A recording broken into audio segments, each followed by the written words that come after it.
take out the shuttle. Diaz, the bridge. There's a large piece of debris headed for the shuttle. The tractor beam can't handle it. Can our shields take it? I believe so. Commander Rydek, plot an intercept course. On it.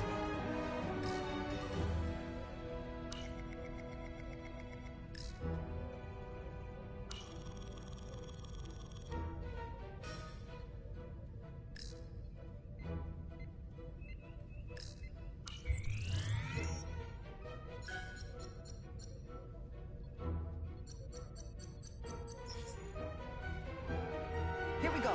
Maneuvering thrusters bearing 53 Mark 17, 200 meters on an intercept course. Maneuvering.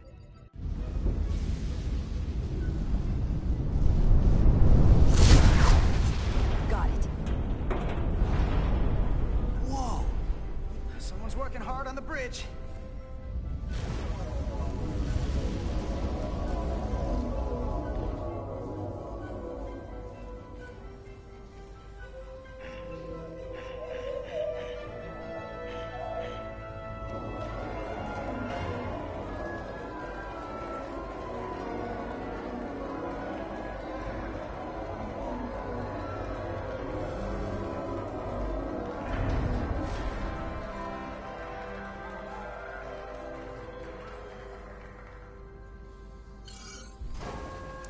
Got the shuttlecraft on board. Good job. We're on our way down to meet them.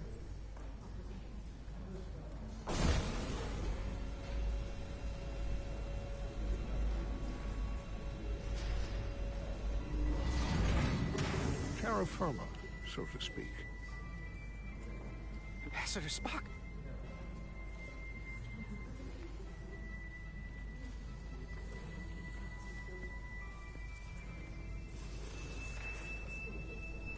The captain will be right down to meet you, sir. In that case, I will wait for him here.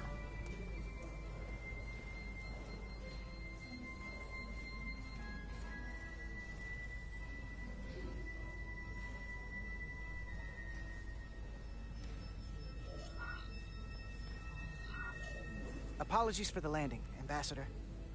I was operating the tractor beam, sir. I take responsibility. Our arrival was the smoothest part of our journey. Your artistry with a tractor beam is commendable. We thought we were prepared for our arrival in Hotari space, but it is evident my craft was not sufficiently robust for such intense ionic activity. The storm has been pretty intense. There was an element that was most unusual. Before you came to our aid, our maneuvering thrusters and impulse engines were rendered inoperable. So we attempted a short traversal at warp speed, only to find that we could not achieve warp at all, even though our diagnostics computer showed no faults or anomalies. What do you make of that? When all indications say that warp speed is possible. I'd rather investigate than speculate. A sound principle. Take readings, run some additional diagnostic checks, and we'll get to the bottom of this. Quite logical, Petty Officer... Carter Diaz. Sir. Thank you. Ambassador Spock, Excuse me. I'm honored to have you aboard. I'd like to get right to it. We're already behind.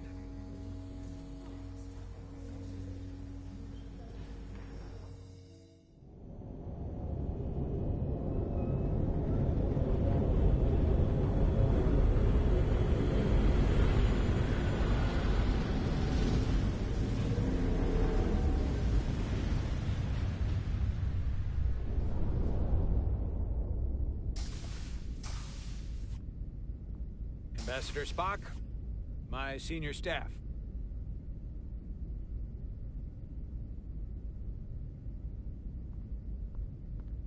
It's not every day that a captain gets to welcome a Starfleet legend aboard. You flatter me, Captain Solano. But legend implies the past tense, whereas I am very much focused on our present circumstances. I didn't mean to suggest you were stuck in the past. You're right, Ambassador. Your experience comes from the past. But our present situation calls for it. True enough. We were hoping you could fill us in on the details. We got the basics from Starfleet. Two formerly peaceful neighbors are now on the brink of war. Indeed, and the tension between them grows fiercer by the hour.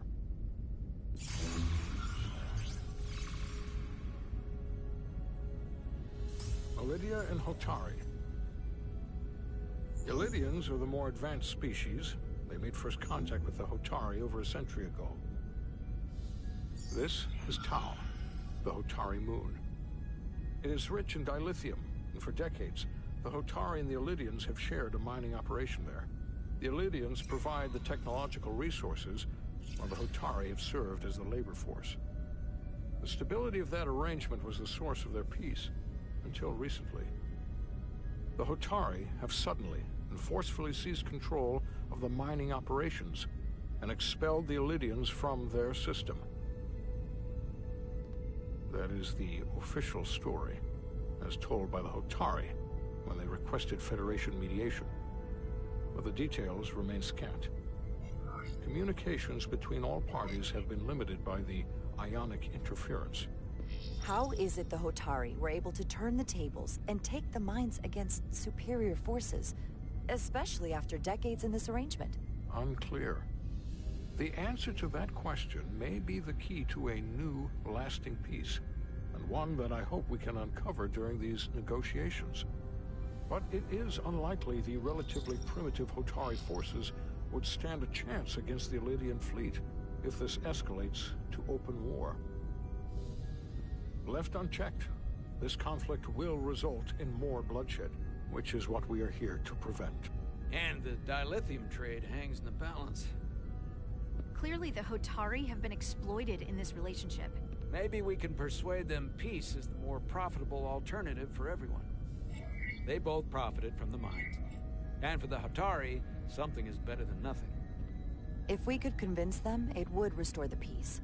But we would need the Hotari to accept a difficult compromise. Made all the more difficult by the emotions flaring on both sides, no doubt. Neither the Ilidians or the Hotari are members of the Federation, so we can't make them do anything. There is an additional complicating factor I should mention. In the past, the Federation has relied on the Ilidians as a source of dilithium. That certainly changes things. Federation sources its dilithium from a lot of places. So we've already played a part in this. Unfortunately, that is indeed the case, Commander Rydek. We're morally obligated to make this right. Hold on. Our only obligation is to negotiate the peaceful resolution of this conflict. Given the Federation's involvement in the Ilidium dilithium trade, Captain Solano and I must make every effort to appear neutral in these negotiations. What worries me is if this whole thing unravels, and we're at the mercy of the storm at less than full strength. We can't let it come to that.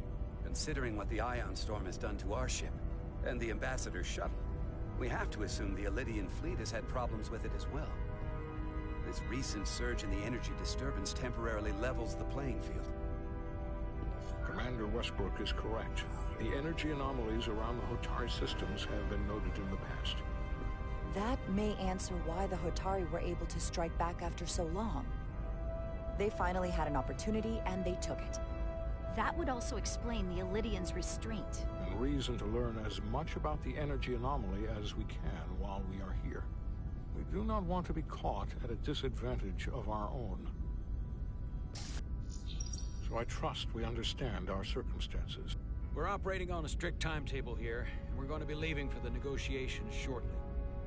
Commander Westbrook, I want you to leverage our systems to investigate the anomaly from here while we're gone. Aye, Captain. Thank you all. Dismissed. I want to speak to both of you privately.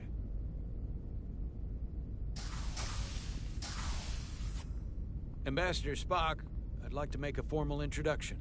My first officer, Commander Jara Rydek.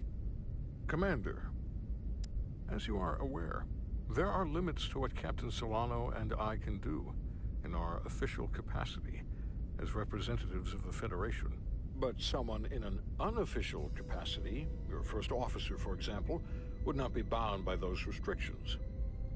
Commander Ryder could ingratiate herself to certain parties behind the scenes, where they may be more candid in revealing information that could lead to a resolution. She certainly goes her own way. I'm perfectly happy to work outside the lines. And by extension, you will be doing your duty, Commander. Just not too far outside the lines. Well, I hope Commander Rydek will have more luck finding out what really happened than we will through official diplomatic channels. The fate of the negotiations, the interests of the Federation, and the prospect for peace may very well depend on it.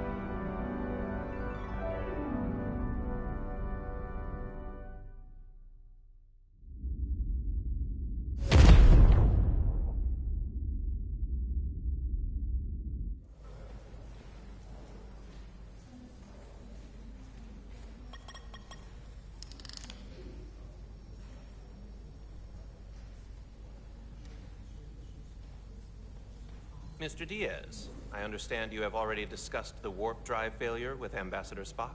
I have. It is imperative that the Ambassador's shuttle be flight ready. I need you both to ascertain the root cause of the system failures he encountered. I'm surprised, Commander. I thought you would have wanted to work on Ambassador Spock's shuttle yourself. I respect the Ambassador and his many accomplishments, but I do not derive any satisfaction from interacting with his shuttle as if it were somehow transubstantiated through its association with him. Especially when I have the entirety of this starship to concern myself with. When you look at it logically, yes, it is just a shuttle. No different than any of the others. There is plenty that is different about it, and that is what you are to investigate. But please limit your findings to observable scientific phenomena. We'll try to restrain ourselves. Then I will leave you to it. Make note of any abnormalities in your report. Carry on. It seems like he's warming up to us. Yeah. Even Chovok has to look at that face and know you've earned some real respect. And I have to admit that I owe you one. You were right to make me go first. I don't know what I was thinking. Yeah, I did pretty great out there. So don't you forget it. I have a feeling you won't let me forget it. I'm not gonna have to do a damn thing to remind you. Come on. Let's get to the bottom of this.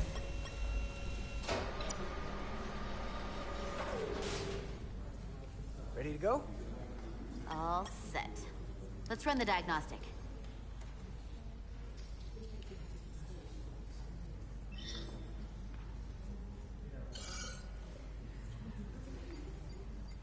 So, I know about your talk with Miranda. You do? She sent me a Priority 1 dispatch right after your conversation. Knowing you two as well as I do, I thought you'd jump at the chance to, take it to the next level. Why'd you tell her you just wanted to be friends? I was surprised to hear that. Well, honestly, I was worried you wouldn't approve of, you know, fraternization with... I'd have been fine with it. But this is simpler. Better. Just, when you see her, don't make a big deal of it. And I'll be there to smooth things over. Is that thing done? Yeah, it's wrapping up. Let's see. The relays along the primary EPS are blown. The backup relays are all intact. An EPS overload from the warp drive could cause that. But how did the shuttle end up dead in the water? Huh. Well, maybe the ship's data recorder can tell us something.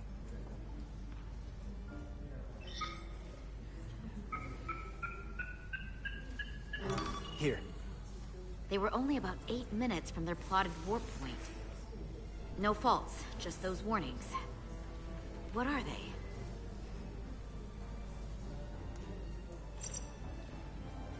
The warp field became inverted suddenly. I've seen this happen when the center warp coil cracks. A cracked warp coil throws a fault code. Still, we should take a look.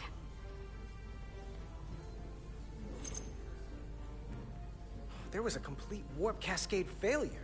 Wow. They're lucky the shuttle didn't turn inside out. Makes me think the computer panicked on the warp field equation.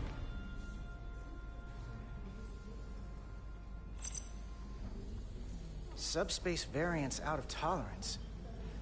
What does that mean? It means the main navigation array lost sight of space somehow.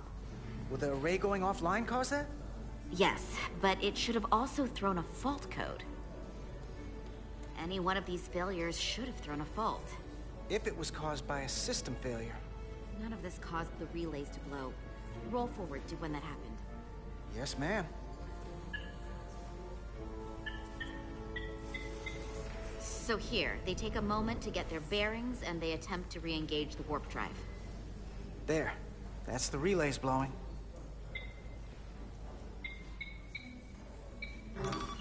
And look, there's another warp system alert. They're all the same.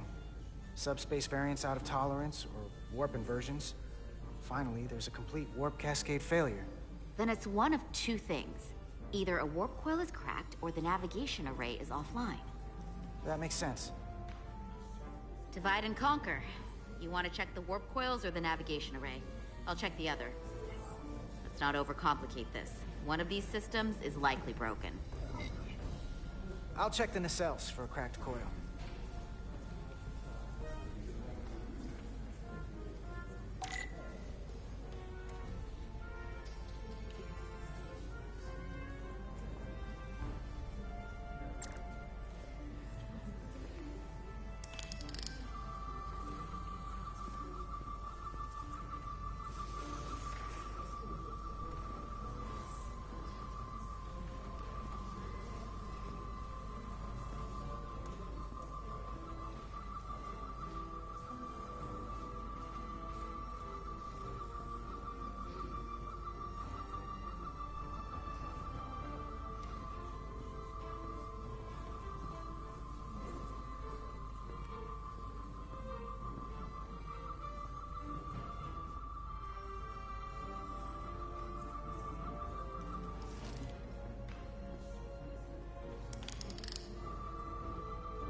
I checked every coil on the port nacelle for imbalances.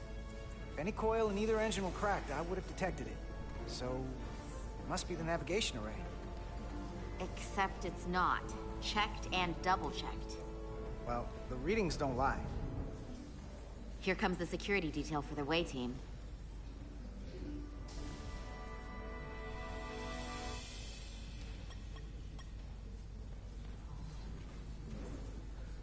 Hey, going planet-side?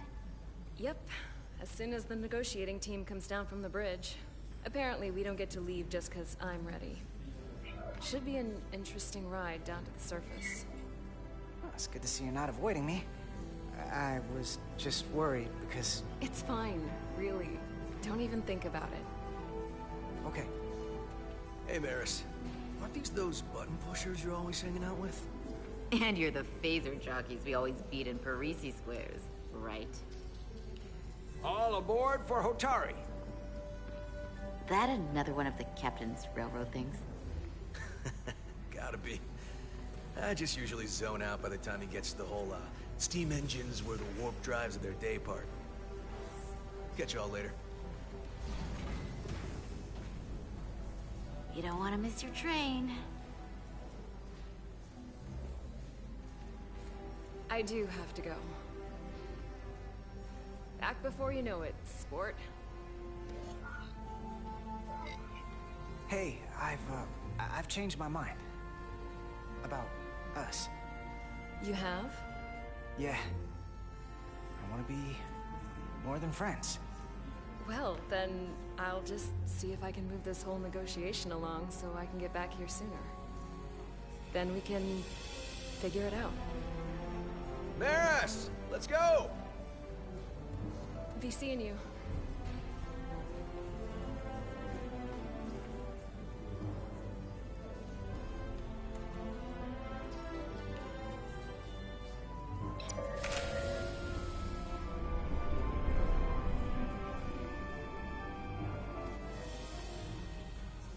Etzelar Diaz. If you could float back down to reality, we still have a ways to go. All right, where were we? So, the warp coils in the navigation array are fine, but the nav computer doesn't seem to think so. I'm out of ideas short of field stripping the shuttle from bow to stern. You wanna take this out of the shuttle and throw it on the bench? Oh, real hands-on maintenance. I like it. Okay, the nav computer is patched into the ship. The ship's computer can double-check our work. If the shuttle's nav computer is putting out false data, we'll know it. Let's run through the shuttle's logs again. Running now.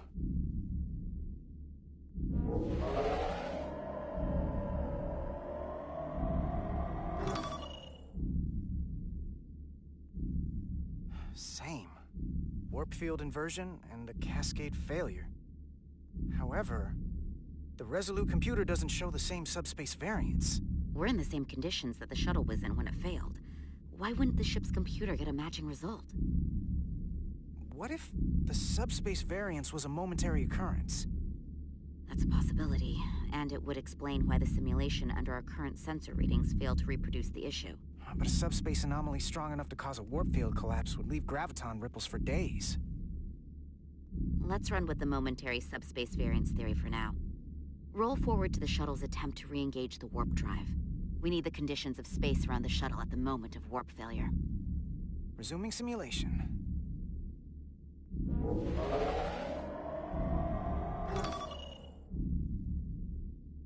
Error in warp field calculation. Cochrane formula variables are out of range. That right there. Take the shuttle sensor data from that moment. Computer, why did the warp field calculation fail? Warp field pressure returned non-orthogonal. Results are undefined. That doesn't help. Wait, what if we use a different ship? Put the Resolute into the simulation instead of the shuttle. Yeah, it should warp just fine. Unless...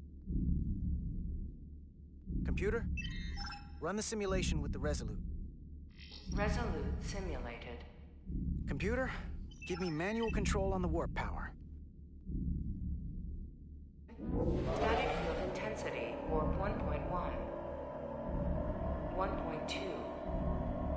1.3. Warp pressure is destabilizing. Error in warp field calculation. The warp drive has experienced a system-wide cascade failure. Warp field collapsed. Subspace variance is out of tolerance. Cochrane formula results are undefined. Bingo. What-o? The same moment when the shuttle failed to warp, so did the ship. Whatever happened to the shuttle just happened to us. The Resolute will not sustain warp. We can't leave Hotari space.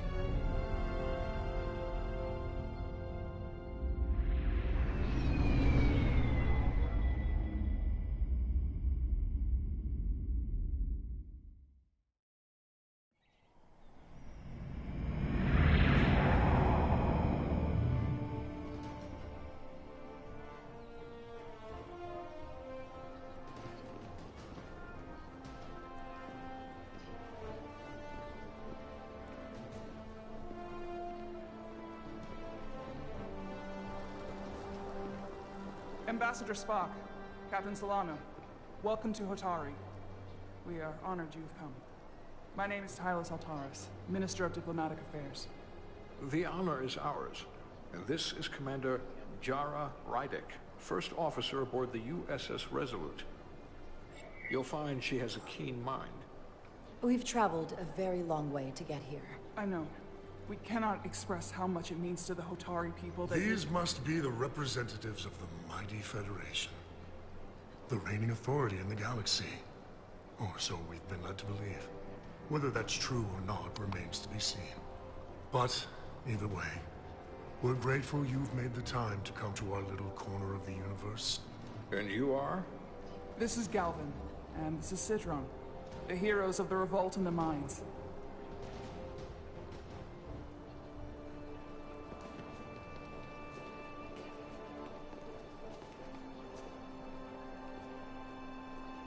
Let's hope this is the last time we ever have to come here. If you'll excuse me.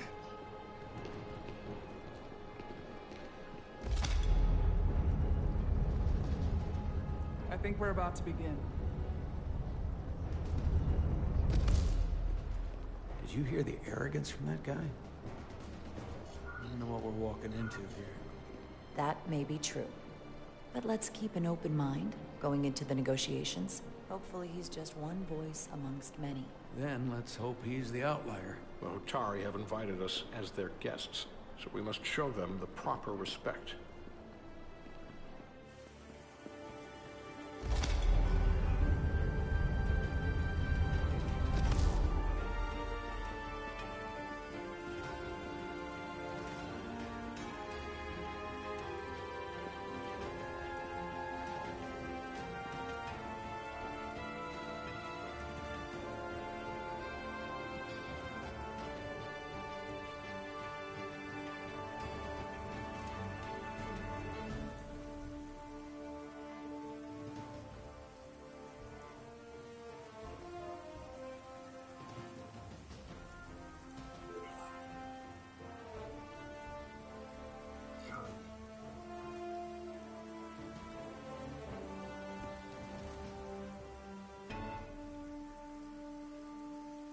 Ambassador Spock, welcome to Hotari Prime.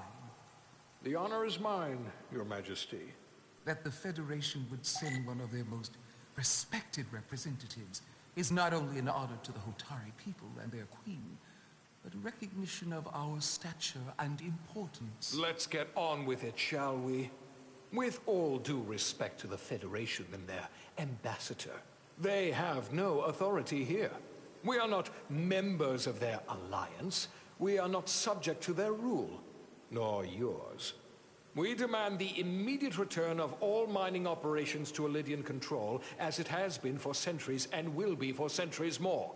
That has always been our understanding. That understanding has changed. Then you invite war! And if you cannot remain silent, you will be silenced. But his point is well taken. What is the Federation's interest in this matter?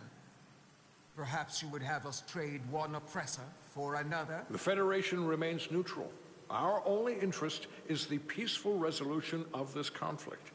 We are here at your request, Your Majesty. For now. I'm trying to keep an open mind here, but it's not easy. I thought they wanted us here.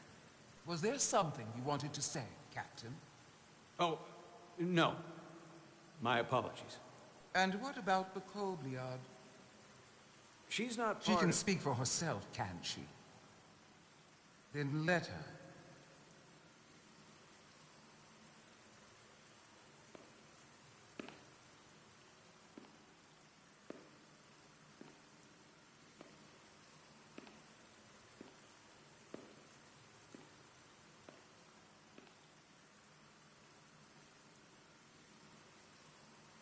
Now then, one should know their place. What you might be somewhere else is not what you are here. Which is standing before a queen. And a queen deserves respect. A bow is not too much to ask. Is Hotari Prime, heart of the Hotari system. I am unfamiliar with your customs, Your Majesty. We may not be a powerful civilization in your eyes, but we are prideful people. You are Kobliad. Your people suffered brutal treatment at the hands of the Cardassians. Their injustice towards the Kobliad is as unimaginable as it is unforgivable. Not unlike how we have been treated by the Elydians. As much as they'd have you believe they are the victims here, remember it was the Hotari who attacked us. Hundreds of innocent Elydians were slaughtered without mercy in those mines. The blood is on their hands, not ours. Quiet! If after all the Kobliad suffered, you finally had the chance to right that wrong, to get out from under their control, would you take it? Or would you negotiate a peace?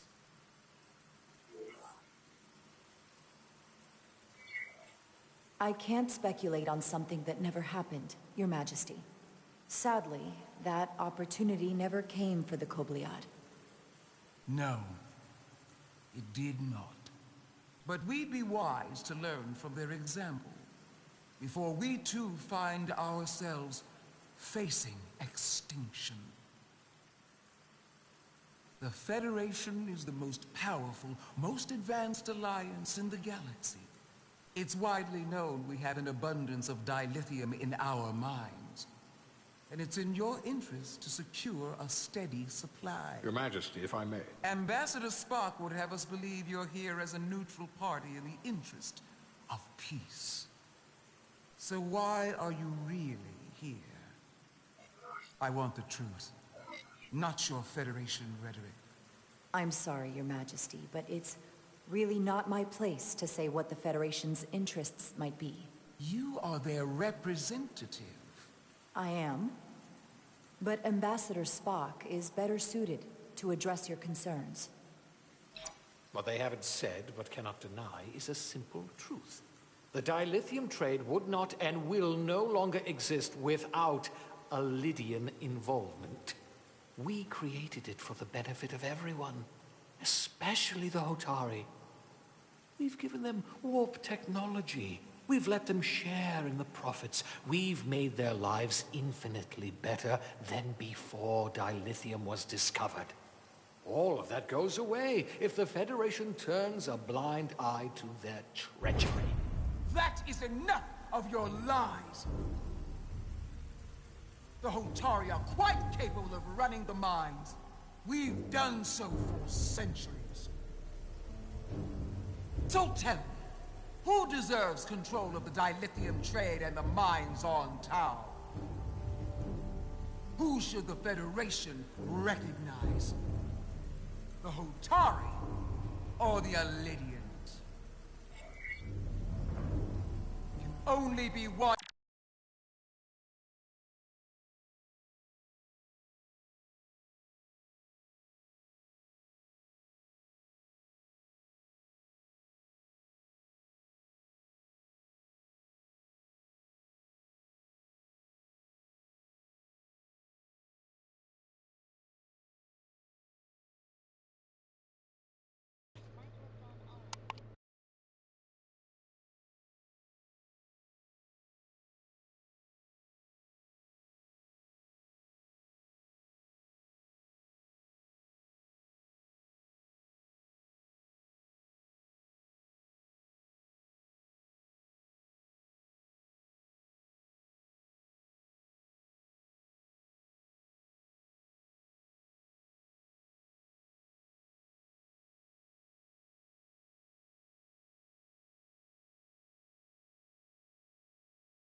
Nor the other.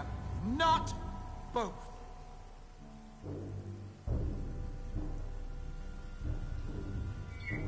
If there can only be one, then it would be in the best interest of all involved if the Alydians resumed operation of the mines. And that is why we should not trust our fate.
to Hotari.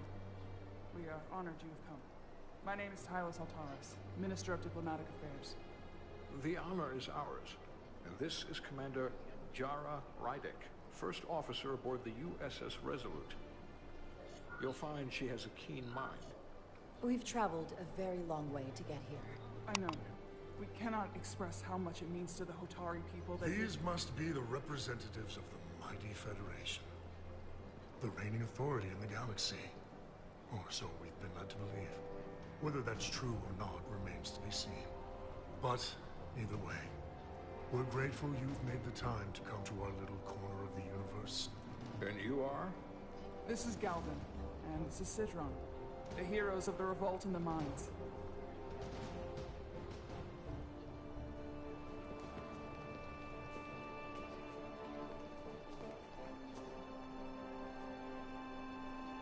Let's hope this is the last time we ever have to come here. If you'll excuse me.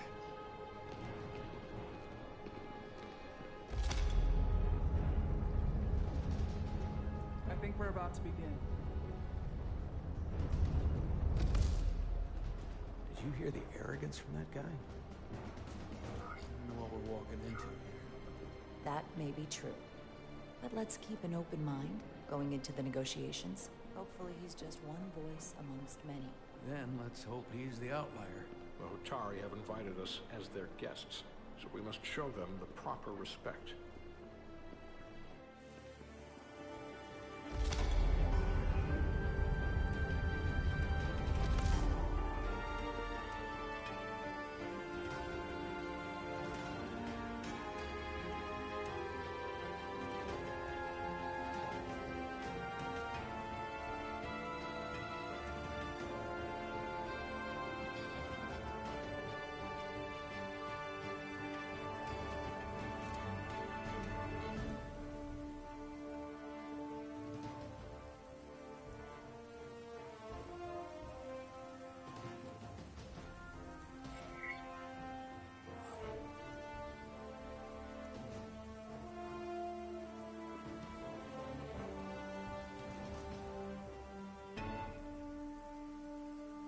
Ambassador Spock, welcome to Holtari Pride.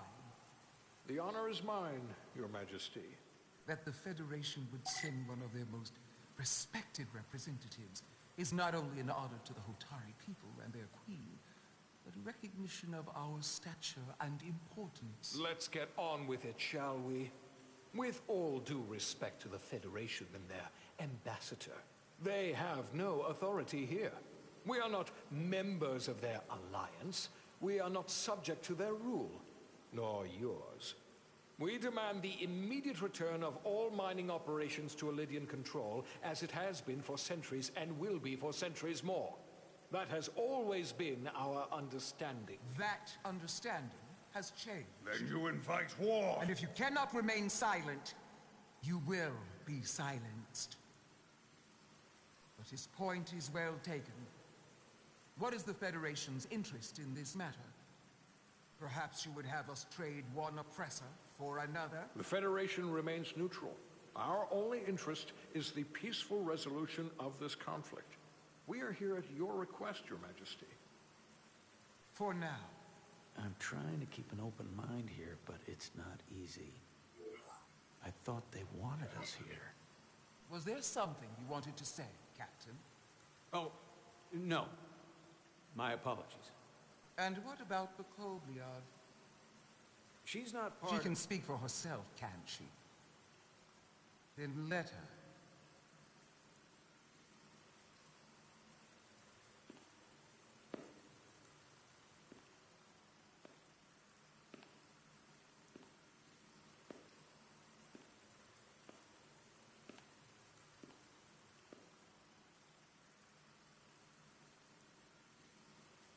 Now then, what is your name?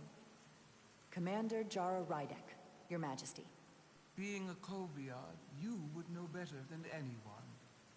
Your people suffered brutal treatment at the hands of the Cardassians. Their injustice towards the Kobliad is as unimaginable as it is unforgivable. Not unlike how we have been treated by the Elidians.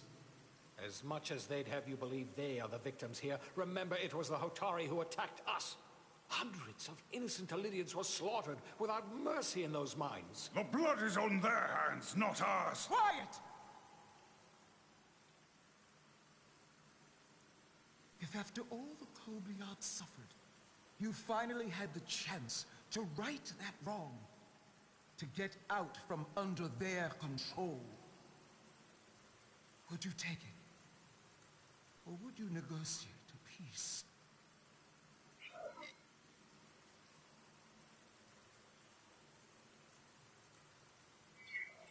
There is no remedy for what the Kobliad suffered.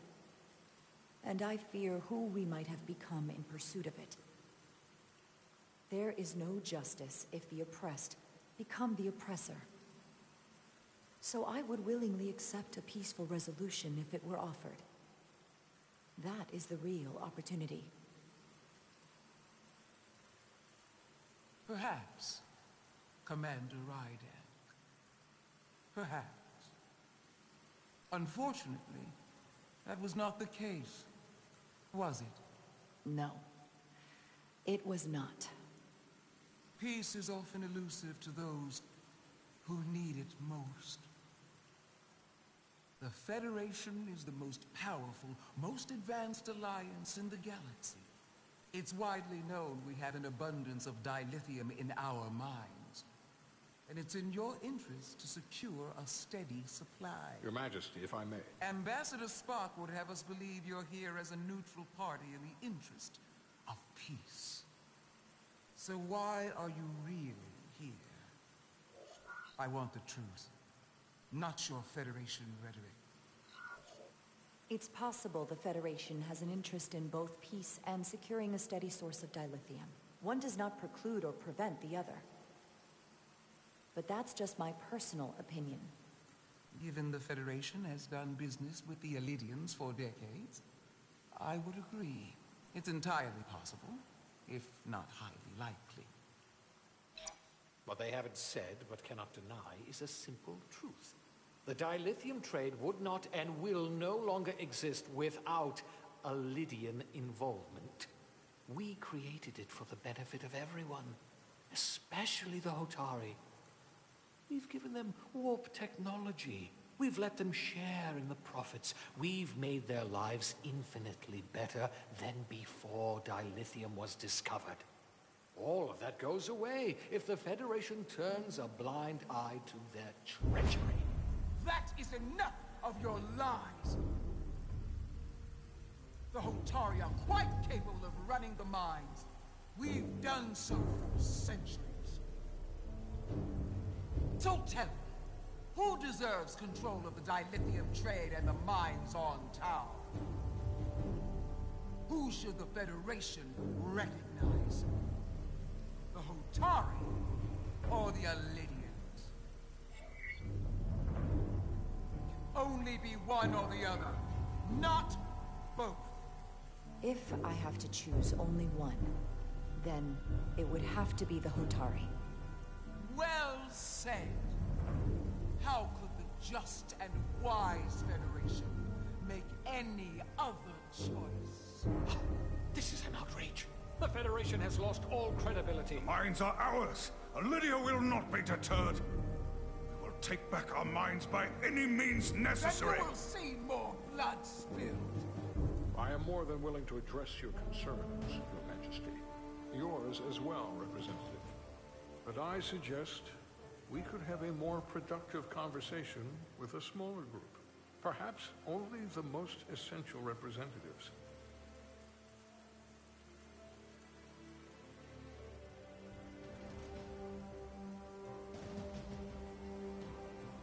I suppose there is some sense to that.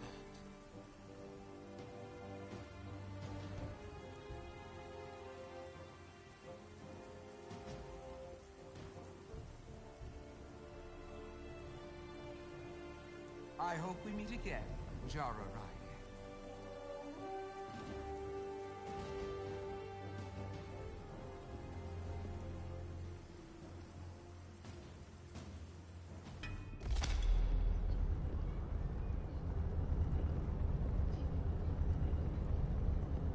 Spock and I will cover everything on the diplomatic front.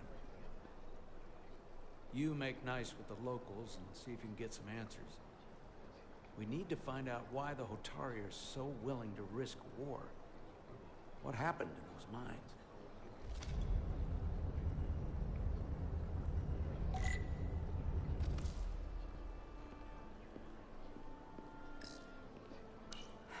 The captain and ambassador have it handled. I've got my own mission.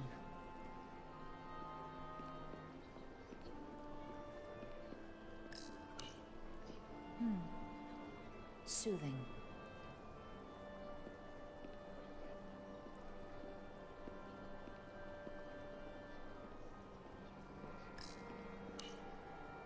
Commander, I'm glad you've chosen to side with the Hotari. I knew the Federation would see through the Illidians' baseless claims and protect the interests of my people. To be clear, I'm not on either side of this conflict. Our only interest is peace. I will keep that in mind. I assume you were there, the day the mines were seized from the Illidians. Not seized. Reclaimed. And restored to their rightful owners. Yes, I was there. We had to be decisive. Before the Illidians could even realize their worst nightmares upon them. I'm curious why the Illidians haven't fought back. They have the ability to retake the mines anytime they want. Ability is one thing. Courage is another. The Illidians know any hostile action on their part will not end well. They respect one thing above all else, and that is force.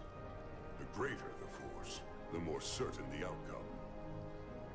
Any talk of making peace is just that, and worth little without the strength to secure it. Which makes me wonder about your ship, the Resolute. Undoubtedly the Federation's finest warship. Ready to contend with anything the Illidians might have in store. Or is that not true? Maybe I've misjudged it. No need to worry. Even in a worst-case scenario, the fleet is always within reach. But it would probably take them quite some time to get here. Maybe. Or we might have other ships in the sector. Of course. Sidron. A pleasure meeting you, Commander. I'm sure we'll cross paths again.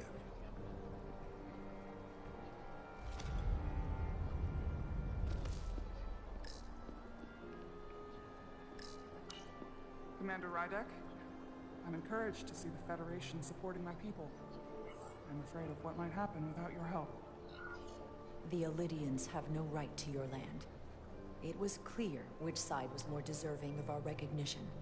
It's so different to have someone on our side. These are unusual times, to say the least. Much is changing. I saw you speaking with Sidron, our national hero. I'm curious, what did he say? He seems to be of the opinion that negotiating for peace is a waste of time. Because force is the only blunt instrument he understands. He's a miner, not a diplomat. For the first time in our history, the Hotari have the upper hand. We see ourselves as strong instead of downtrodden. New voices have risen up. Old voices shouted down. Calvin and Sidron have become national heroes. Now, they have the Queen's ear. Better or worse, depending on your perspective. I take it they're against a negotiated peace with the Illidians. Heroes tend to want more of what made them heroic. If it were up to them, they'd wage all-out war. Bring ruin upon us all. My fear has been that the Illidians will launch an attack and crush us. You've seen their starship, no doubt. They could have retaken the mines whenever they wanted to, but it never happened. And as strange as this may sound, I'd almost say they're afraid. I just don't know what they're afraid of. It's still the same bluster and bravado you would expect from them. Do you think it has something to do with the Ion Storm? Right now, it's stronger than ever, isn't it? It's entirely possible. I'm not a scientist, but I do know the storm has knocked out all kinds of systems. So maybe Illidians weren't willing to risk their ships, given all the interference.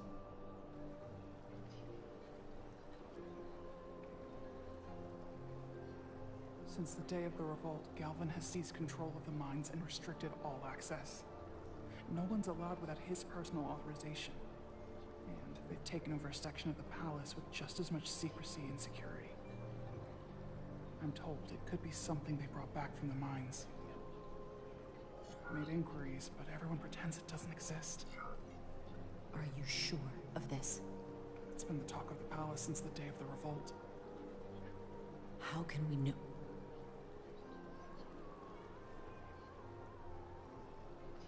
I'd better see what's happening. Do you think you can find out what they're hiding? I need to see proof of something before I can make my case to the Federation. I can try, but even if I found it, I might not know what to make of it. Take this. You can use it to capture whatever you find, and then send it to me.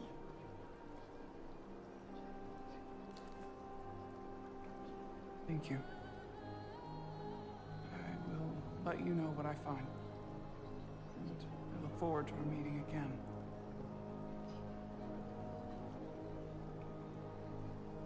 Sorry, I couldn't help but notice you were speaking with the Hotari this whole time. I figured in the interest of fairness, I should offer another perspective. Of course. I'm probably not telling you anything you don't already know, but these negotiations rely on the Federation's neutrality, as does any hope you might have for a supply of dilithium in the future. So, why you would choose to side with the Hotari escapes me. Without Illidian involvement, there is no dilithium trade. Tau and the mines belong to the Hotari. They deserve to have control. You overestimate their ability to run the mining operation. They have no idea what they're doing. Major Salit Arminta, Special Attaché, Illidian Armed Forces. Pleasure to meet you, Commander. I have my issues with the Hotari, but I have to give them some credit. They know how to seize an opportunity. Inciting an uprising the same day as a massive, once-in-a-lifetime ion storm. Our assumption was that this storm was just an anomaly. Yes, a very convenient anomaly. At least that was what we were told. Of course, I wasn't there. Something tells me there's more to the story. So what really happened?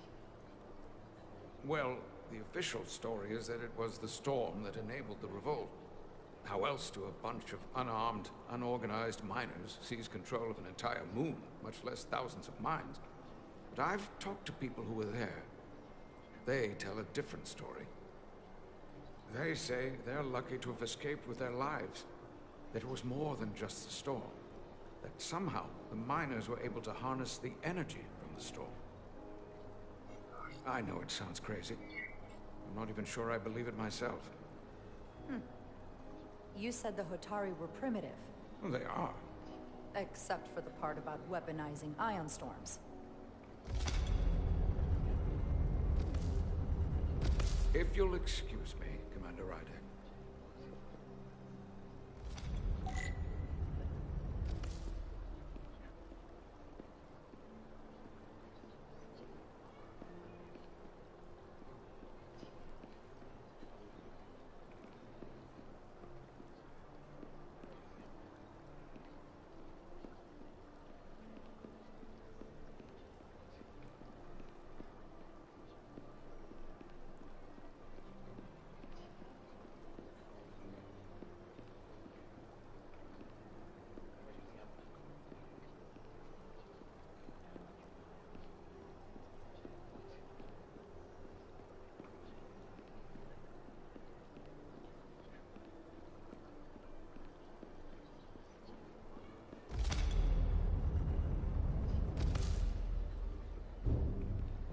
Well, that was a disaster. What happened?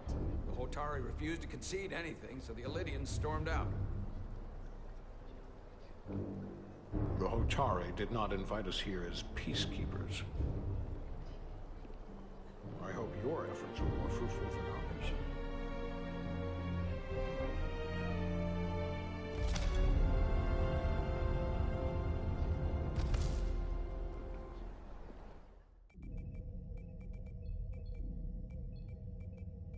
Gravitational harmonics failing to resolve. Warp bubble stability degrading. Increase output to maximum. Increasing warp output to maximum. It's happening again.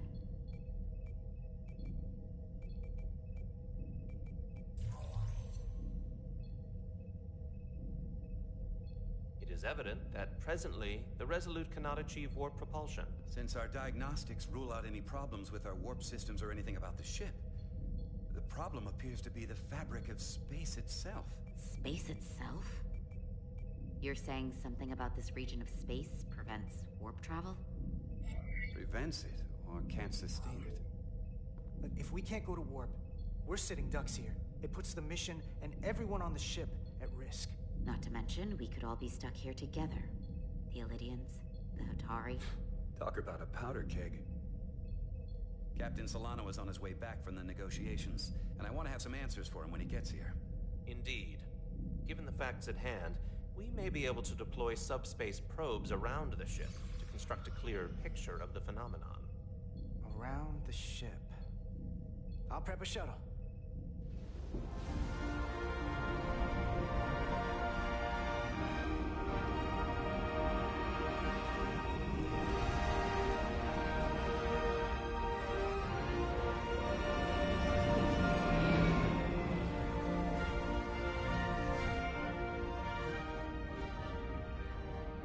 Setting up a waypoint at a distance roughly corresponding to the edge of our warp field. When we get there, I'll deploy the first probe.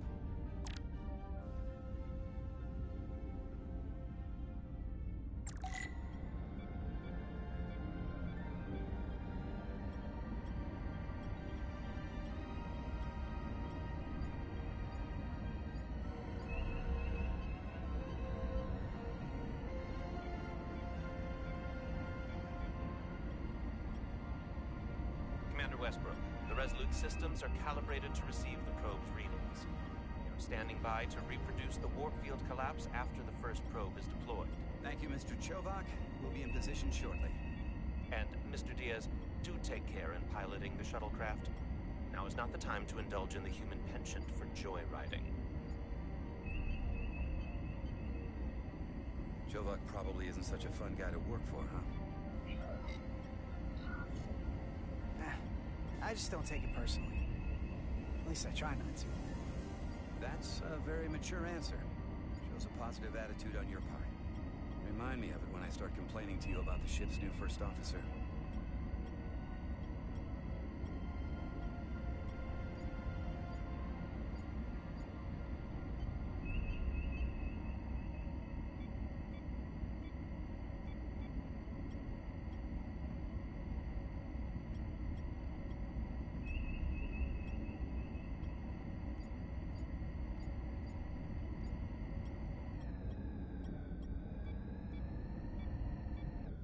This is far enough.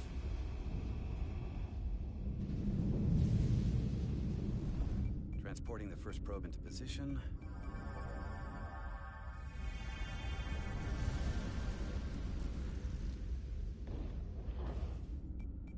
Westbrook here. The first probe is deployed.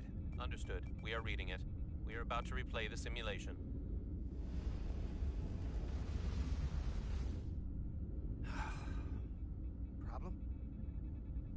Can't get a handle on her. Commander Rydek. She rejected my plan to use a deflector pulse against the storm surge. But on the other, she did listen to my advice and use the whole polarity trick to get you through that excursion alive. I'm not saying there's anything wrong with the new XO. I'm sure she's a fine officer, even if we don't see eye to eye. But she didn't go through what the rest of us did. You know that. And it's hard to figure out why she'd be the one Solano chose instead of, well, one of us. Well, I don't really know anything about Commander Rydek. Yeah, not many do. But you're right. She's definitely an outsider. Maybe that's what Solano wanted all along. Test is running. Warp field collapse in 3, 2, 1.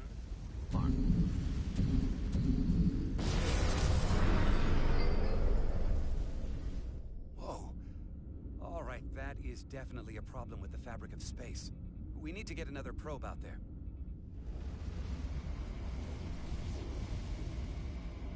With 2 points of data, the Resolute and the probe, we've managed to get an interference pattern. I'm setting a waypoint to a particularly strong area of interference. We'll deploy the second probe there.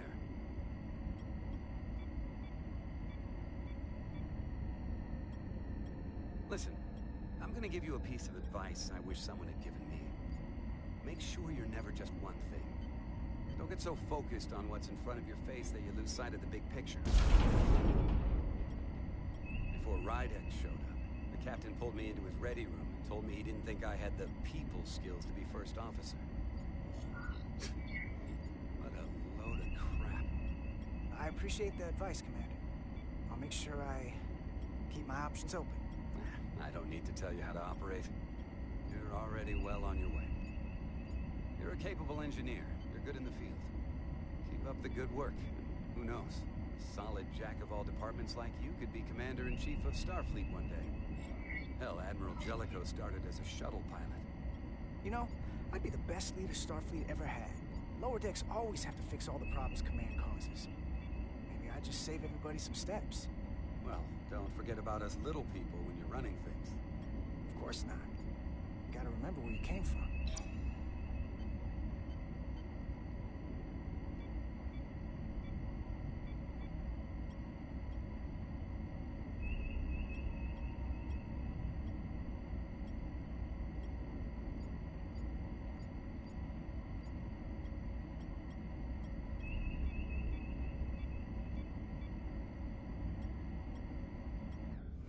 Here. This is close enough. Stop the engines. Deploying the probe.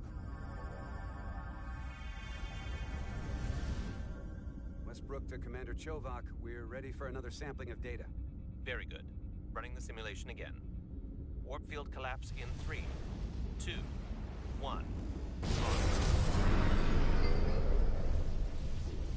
There it is again. I saw it. It seems to be directional. Well, what about the scans? Anything?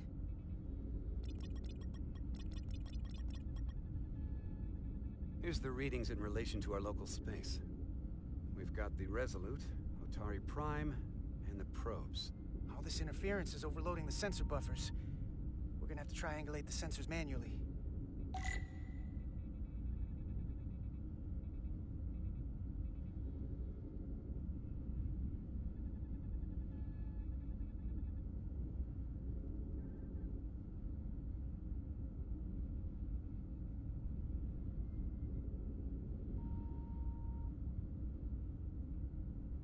We got something. These markers indicate peaks in the gravimetric interference patterns. Let's see if I can find some more.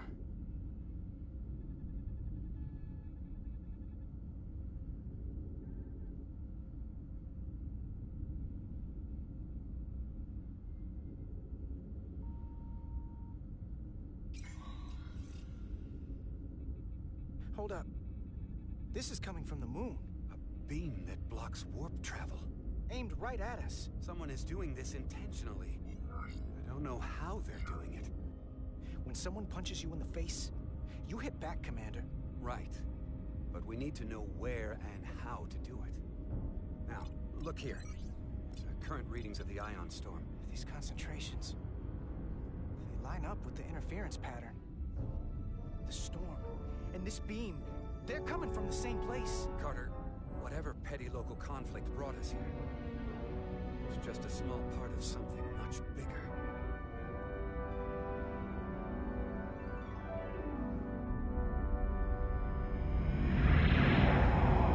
Presently, we don't have an explanation for how they're doing this. One thing is clear.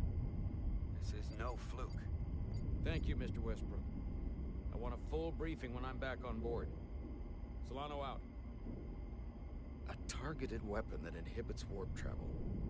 Coming from the Moon Tau. That would explain the difficulties my shuttle encountered. More importantly, the tenor of the Hotari during the negotiations. And here I thought the Illidians would be the problem. Coming to peace talks in a warship. This wasn't supposed to be so complicated. I don't know why the Hotari wanted us here, but it wasn't to negotiate. Clearly, peace is not their intention. Then what is? Why go through this charade? Tylus, the Hotari representative, said she thought they found something in the mines. Galvin and Sidron brought it back to the palace, but they're keeping it under tight security. She's going to investigate it. I gave her my tricorder. I expect she'll contact us soon. You found an ally. Why would Tylus help us? Go behind her people's back? It's a fair question, considering. She's worried that her people are being dragged into something that isn't going to end well for them. She's trying to save them. That may be true. She's certainly more likely to help than the other Hotari we've met. That raises another question. Specifically, what do the other Hotari have to gain in bringing us here, only to make this hostile maneuver against us? There must be some motivation. Unless they changed their minds between when they asked and when we got here. That's the thing. It doesn't make sense to bring us here. Tylus said that Galvin and Sidron have restricted access to the mines, even to the Hotari. So they don't want anybody to learn what they've found. Then calling in the Federation is a funny way of going about it. I don't think the Illidians know what's really down on that moon either. Major Armintas said the revolt defied explanation. That the Hotari miners somehow harness the energy of the storm. Harness the energy of the storm? Doing that is beyond even our capabilities. So is a weapon that disrupts warp travel. There have been civilizations and entities, both past and present, far more technologically advanced than the Federation. The Illidians and Hotari don't fall into that category. But that is all the more reason to investigate further. Commander Rydek, sorry to interrupt. We've received an urgent call from Hotari. The Queen's advisor, Tylus, has asked to speak with you. Put her through.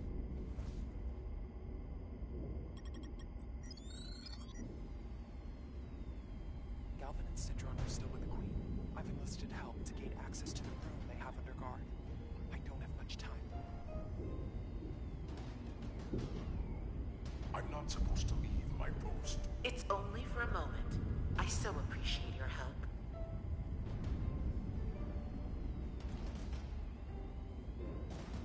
I found something. I'm sending you a scan.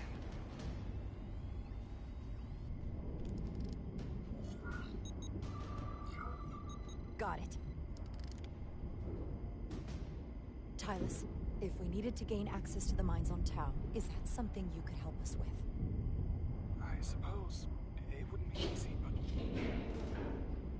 I have to go. Tylus. Can we reconnect? Sorry, Captain. We've lost all contact. We can only hope she escaped without harm. It was hard to tell. Tylus wouldn't have offered to help if she didn't know what she was doing. That's a lot of faith in someone we barely know. Let's see the scan of whatever the hell that was.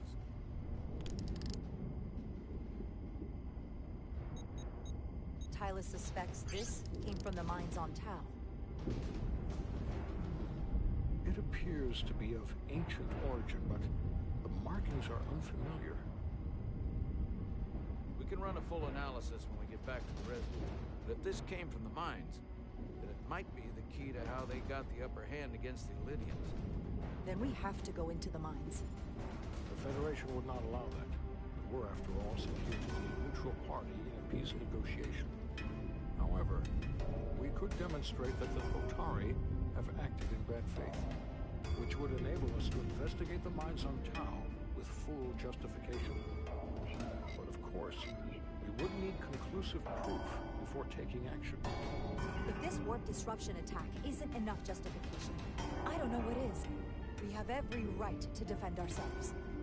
In due time. I don't want want to escalate this without a better idea of what we're getting into. We may have a better understanding once we analyze the device. But a mission to the mines, covert or otherwise, is not out of the question.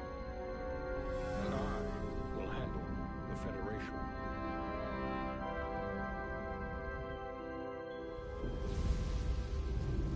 As I was telling Carter, I want all the data I can get on this warp problem. And the negotiating team's shuttle has been recording data all the way back from Hontari. Even better than our probes. So pull the sensor and engine ISOs from the Melville when it sets down. Will do. I'll join you and Chovak down in engineering to run another analysis after the briefing.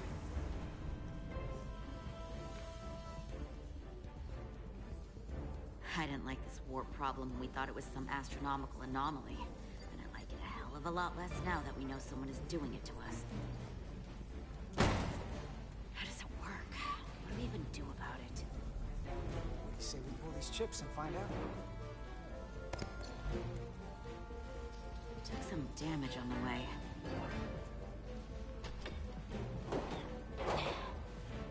That ionic interference scored the hull plating. Might be some micro welds. Let's try pulling together. All right. 3, 2, 1. It won't budge. Gotta be the storm damage. We need to... Welcome back. Any excitement down on the surface? Excitement? No. Nothing like that. Hey, can you hand me the EJ7 interlock? From the toolbox. I don't know what that is. Not much use for one on a security detail, huh? Carter? Yeah, I'll get it.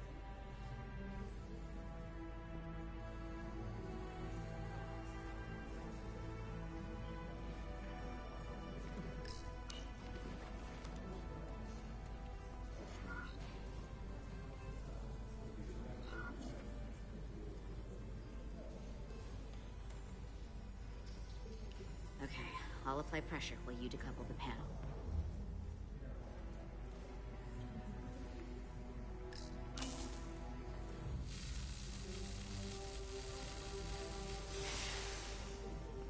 Here, I'll help.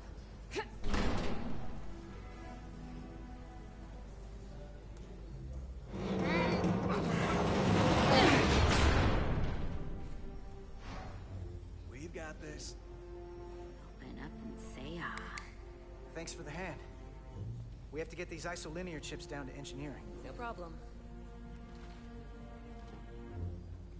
You really know everything about these ships, don't you? The tools, the systems.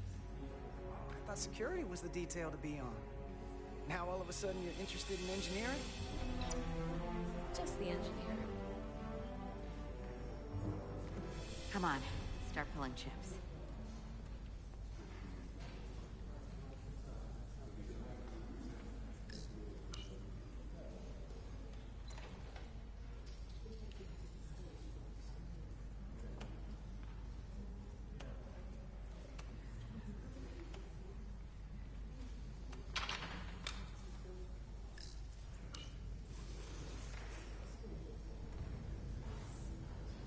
What's this?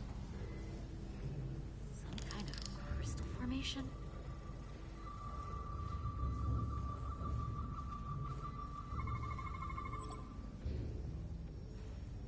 Whoa. This substance is a quantized spin crystallization of hydrogen, carbon, and lithium. It's emitting tetrametric pulses at an interval of 3.8422 seconds. Quantized crystallization isn't natural. I mean, it's only theoretical as a means to engineer matter on a subatomic level. What's it doing in there?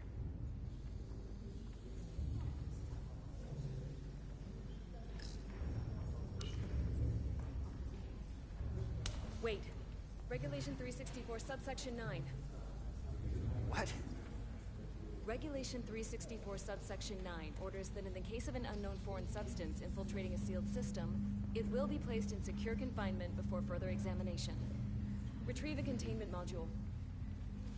Don't you think we're more equipped to deal with whatever this is? No.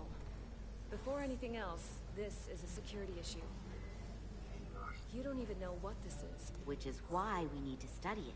Once it's contained. Just leave it there for now. Messing around with it could be dangerous.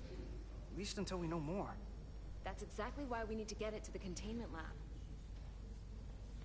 I can't make an exception just for you. I'm still going to report these crystals to Commander Westbrook when we send the shuttle data. And I will inform my superiors. I'm taking this just as seriously as you are. But I overheard talk about the warp disruption on the shuttle. Now these crystals? Maybe this situation is more than we can handle with just a science vessel. We could trigger a distress call, get Starfleet to send more ships. Or I could send a message to my old CO on the Adirondack. That wouldn't be a bad idea. If you think you could do it without getting in trouble. I'll find a way. Be very careful.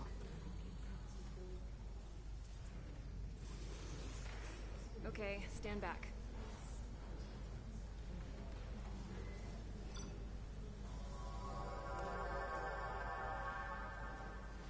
Get this to the containment lab. We'll get it set up for you. I'll let you know when it's safely confined. Oh, we'll be there. Last thing you want is to study this down in main engineering and have it explode next to the warp core.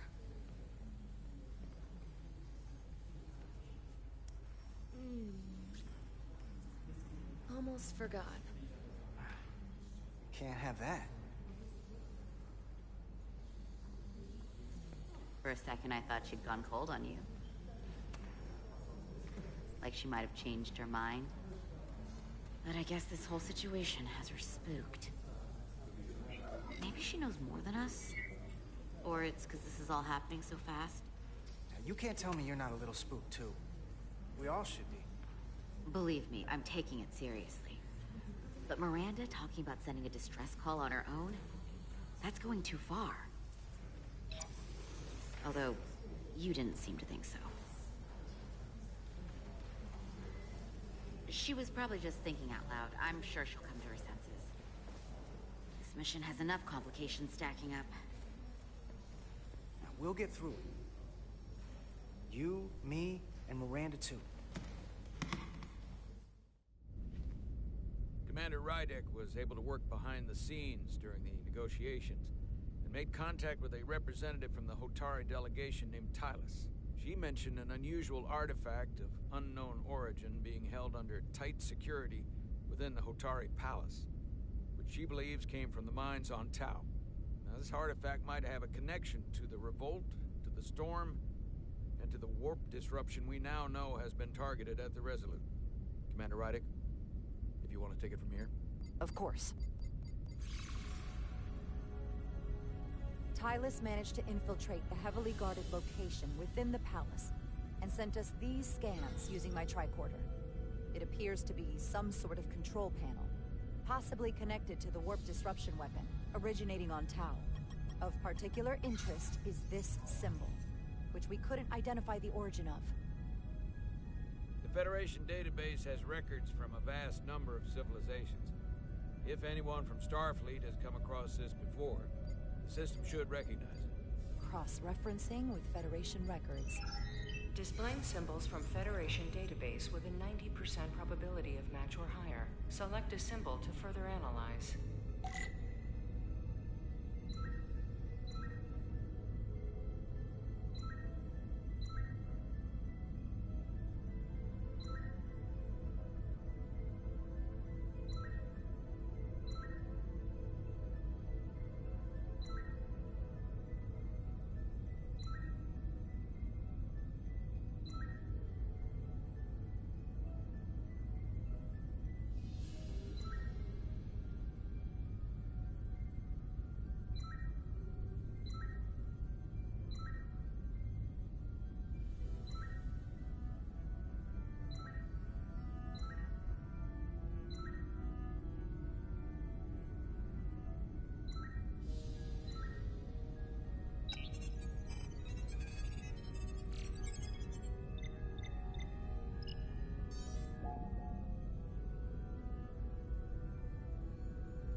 99.2% match. Got it.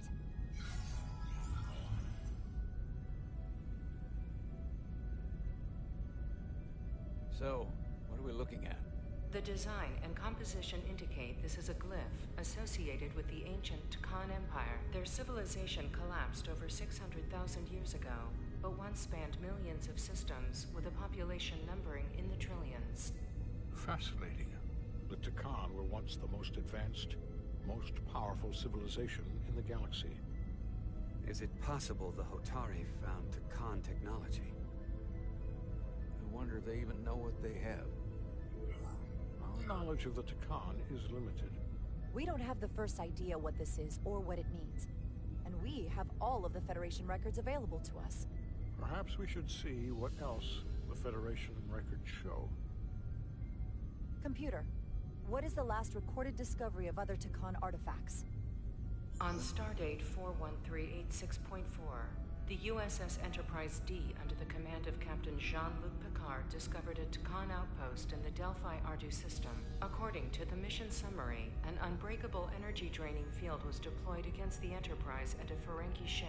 The Enterprise was only able to escape after negotiating their release with an entity known as Portal 6-3, Guardian of the Tkon Empire. Unbreakable energy draining field. It starts to make sense. What else is there? There's a lot here. Let's take it piece by piece. Select the aspect you wish to learn more about.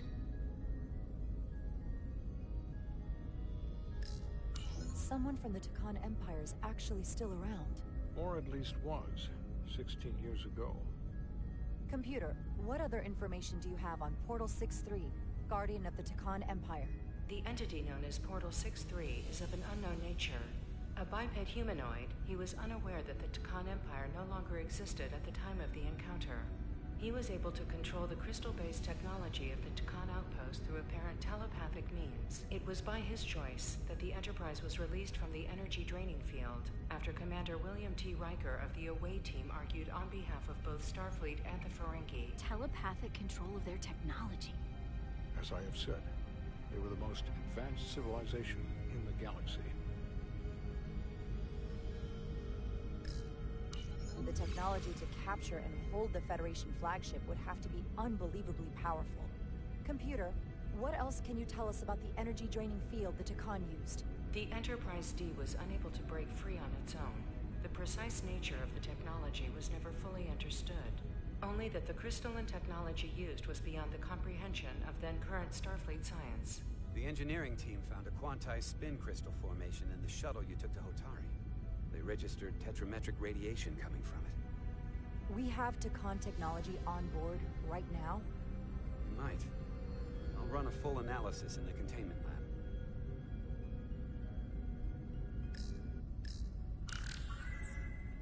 There appears to be some sort of restriction order from Starfleet. Computer, explain this restriction. A Starfleet directive similar to General Order 7 forbids entering the Delphi-Ardu system or attempting to make contact with Portal 6-3. Starfleet doesn't throw up a no trespassing sign for just anybody. I suppose it makes sense considering what happened to the Enterprise D. What sort of planet is Delphi-Ardu 4? Delphi-Ardu 4 is an M-class planet, a barren rocky world with little to no vegetation and frequent ion storms. The giant crystals that grow there absorb energy, but it is not understood how they do so. The entire Delphi-Ardu system, consisting of 11 planets, was considered completely uninhabited until the encounter with Portal 6-3. Frequent ion storms. That can't just be a coincidence. The Elydians should have crushed the revolt. But if the Hotari have Tkon technology and can control it, I see why they're willing to negotiate peace. For all we know, this could be just the beginning. This kind of power in Hotari hands, it could be dangerous. For everyone. Agreed.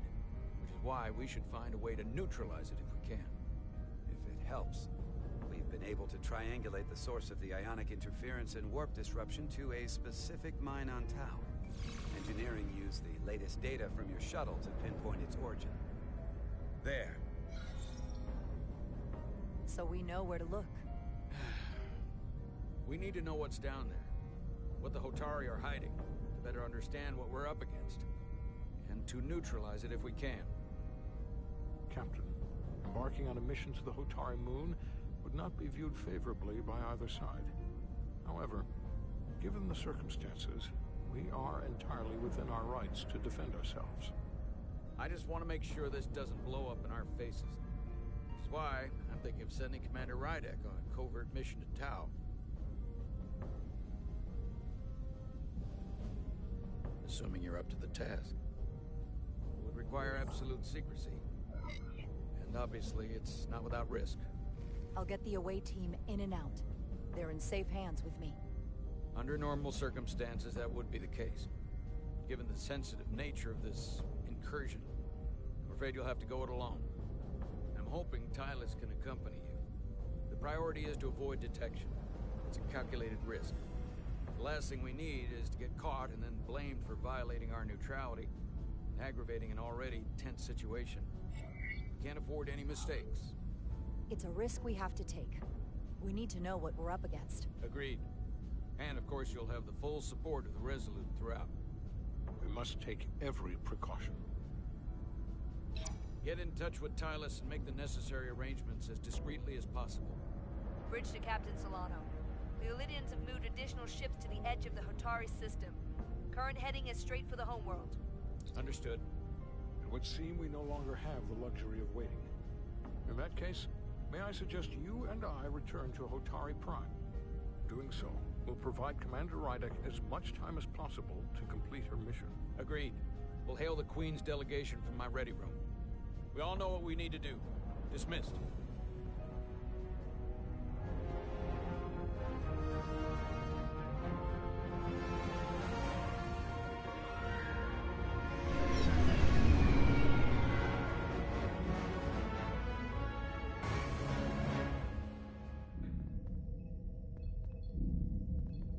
Petty Officers Diaz and Edsolar, where is the crystal formation that you found in the shuttle? I have tasked Ensign Calloway with performing a full analysis of the tetrametric pulses. Security brought it to the containment lab. I was just there. They don't know anything about it. Security never checked it in. Miranda never got there? She's the one that had the crystal formation?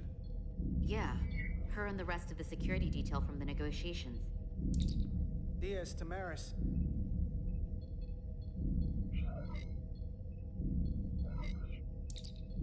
Carter Diaz to Miranda Maris.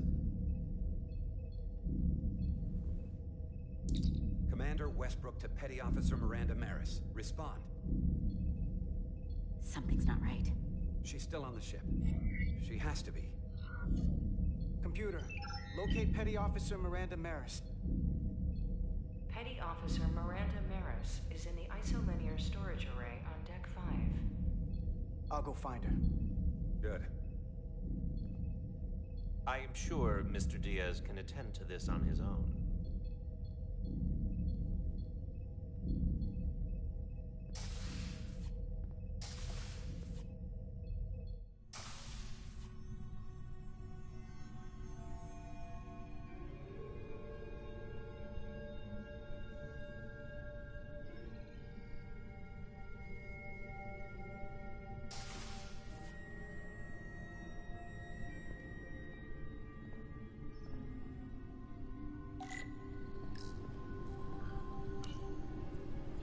Someone improperly pulled these isolinear chips.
it's just you.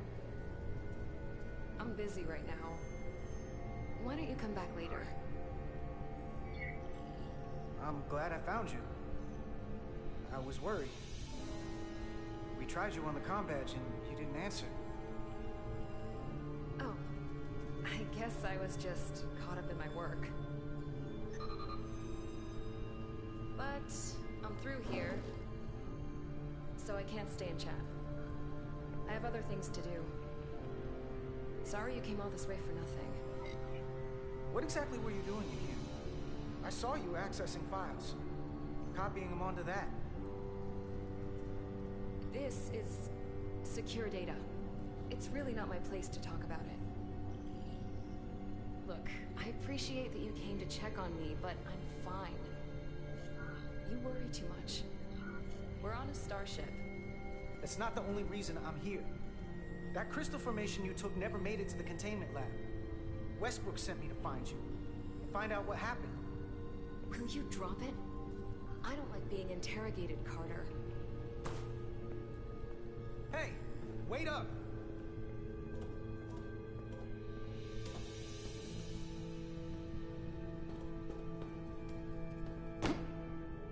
I'm getting some very mixed signals from you right now. I'm sorry. I'm under a lot of stress right now. Just tell Chovak or whoever I don't know where the crystals are, and let me go about my business. I know we have some things to figure out. I don't have time to stand around and debate with you. I don't know what it is, but you're hiding something. What's in that storage drive? I told you, it's secure data. So drop it. Miranda, hold on! No. Get out of my way.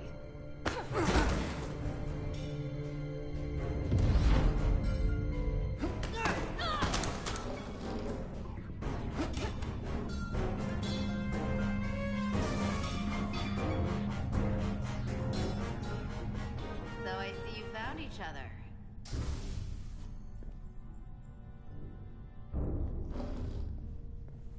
You were taking so long, the commander sent us to see what the problem was. Diaz, you were sent here with specific orders, and fighting your crewmate wasn't one of them. What the hell is going on here? Let's just let them explain. I'd like to hear that, because I know what it looks like. She attacked me. That's ridiculous. And tried to get away with this. She was copying data onto it. I caught her in the act. This drive is unauthorized. There are ISOs all over the floor. And that's why I was in here, investigating this situation. And when Carter came looking for me, we got our wires crossed. It wasn't anything more than that. Look, I wish I was wrong about this. That I was overreacting. More than anything. But I know what I saw. And it's not what she's saying. I can't believe this. I don't know what's going on here, but I think we need to call it into security. She can explain herself in the brig. Hold on a minute. We don't need to put this on anyone's permanent record. Miranda, maybe you're feeling out of sorts and we should head to sickbay so the doc can check you out?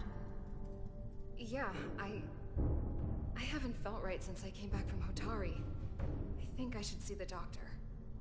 You two know her? If you really think she's not well, we can take her to sickbay first. But what I know is this is a security breach, and we should treat it as such. Please, just let me go see the doctor. She did have a bumpy ride back on the shuttle. Come on, Carter. Let's take her to sickbay. It's better than the brig, isn't it? Yeah. Yeah, it is. Fine. Get checked out by medical. You two go with her. I'll put this back together.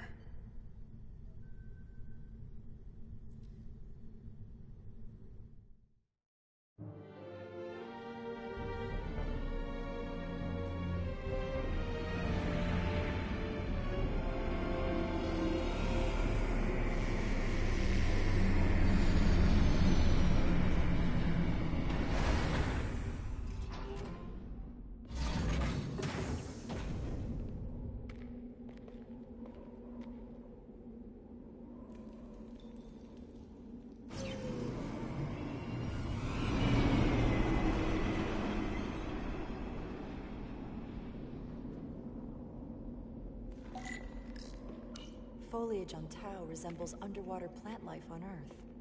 The universe is full of mysteries.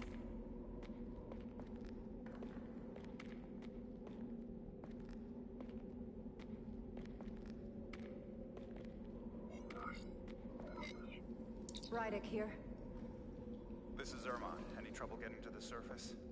I'm really starting to miss transporters. As long as this storm is around, you'd better learn to light shuttles. But if you can find the cause of the interference, we might be able to get back to transporting. As if I needed another incentive. We both know there's a lot more than that riding on this. Fair enough.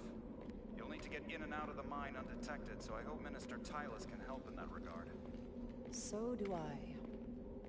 And to keep this covert, we'll refrain from contact unless absolutely necessary. Understood. Rydick out.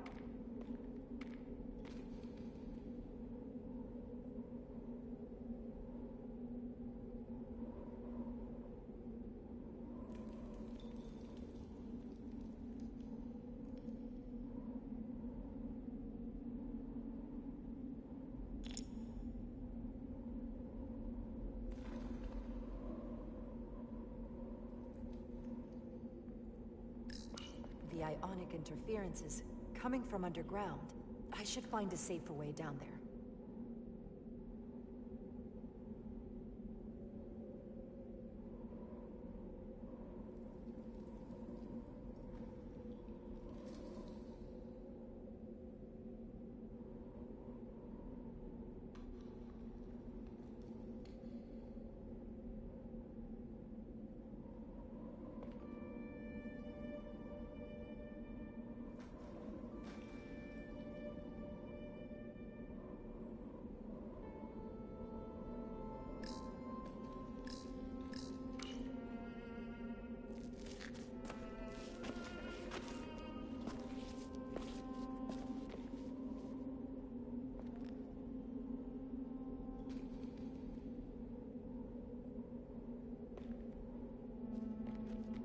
I saw your shuttle take off. Hopefully no one else did. It's good to see you. Even under these unfortunate circumstances. Thank you for agreeing to this. You've already taken risks on our behalf. It means a great deal that you would do so again. If it's for my people, no risk is too great. Lead the way. I'll fill you in on what we've learned about the situation. Follow me.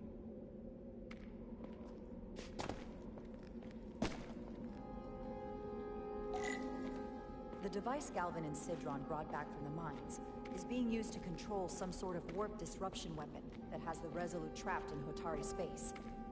According to our readings, the power source for that device is on this moon, at the specific coordinates I sent you. That sounds impossible. That explains the rumors of the Hotari controlling the Ionic Storm. We strongly suspect the device was created by an ancient empire known as the Takan. The Takan? Once the most powerful civilization in the galaxy. But they've been gone for over 600,000 years. It's hard to believe there's something like that on Tau. Which is why I need proof. If we find hard evidence that Galvin and his allies are hiding dangerous Takan technology, I can convince the Federation to let us intervene. Understood. We're almost there.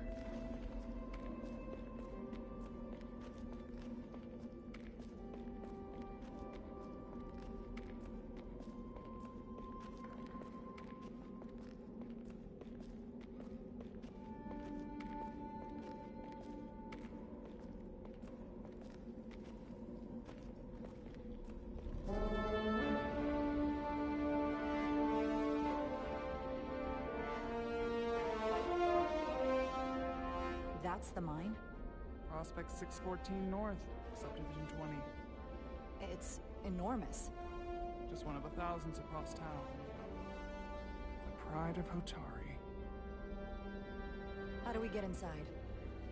The structure that circles the mine has entry points for transporting equipment into the lower levels. They're guarded, but nothing I can't get past using my authority. Well, that's good to hear. As long as you can avoid being seen, I should be able to talk my way past any miner. And provide a little distraction for you in the process. How do I avoid being seen? you don't use the door.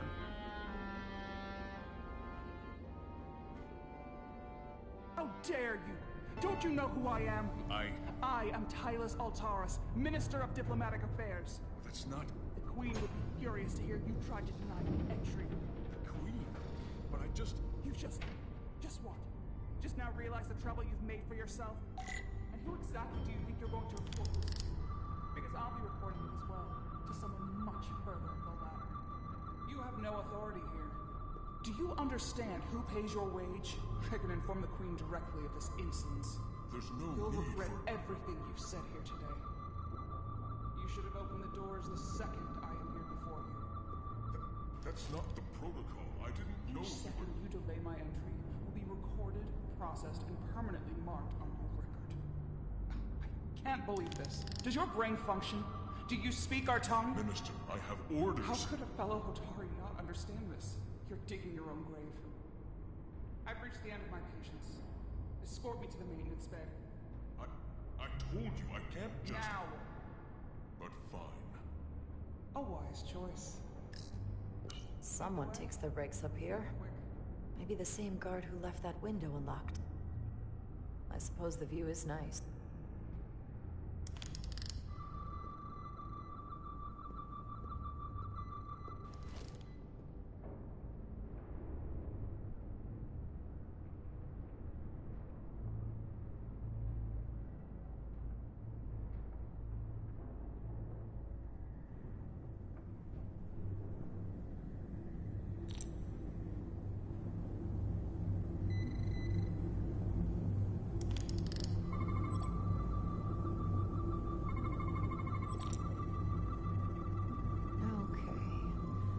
Let's get a look inside you.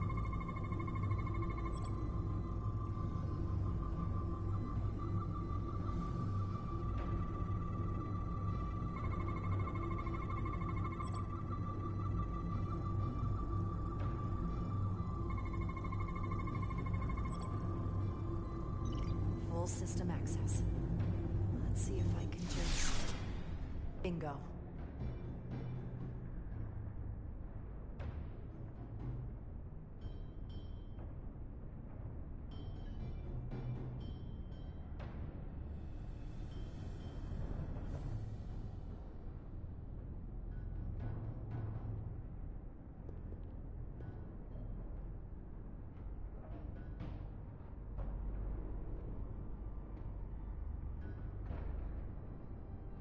Better hurry. Not sure how long she can keep him busy.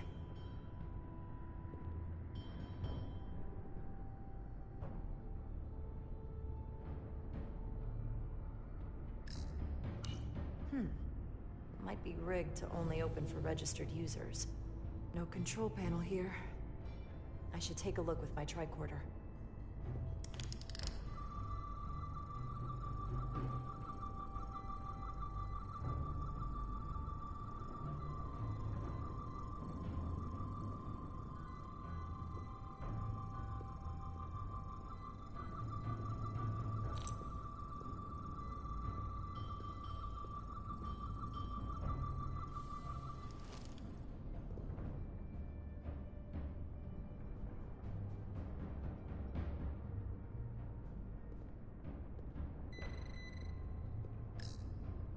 Might control the exit door.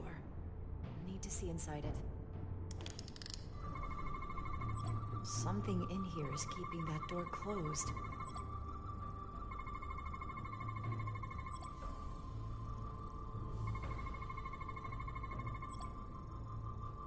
Got it. Should remove the security check on the door.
I didn't come here to educate an imbecile on royal protocol. Of course not, Minister. So I will be about my business here, and you will take yourself out of my sight.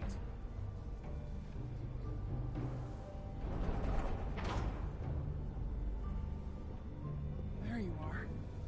You really let that guy have it. It worked, didn't it? I'm used to having to throw my weight around. Gotta admit, I'm a little afraid of you now. You're lucky we're on the same side. I'd say so. The catwalks were booby-trapped. Galvin and Sidron have gone to great lengths to keep out the uninvited. Well, we're inside. Where do you want to start? The ionic interference is coming from below us. We need to go deeper. That lift goes down, at least at the changeover station.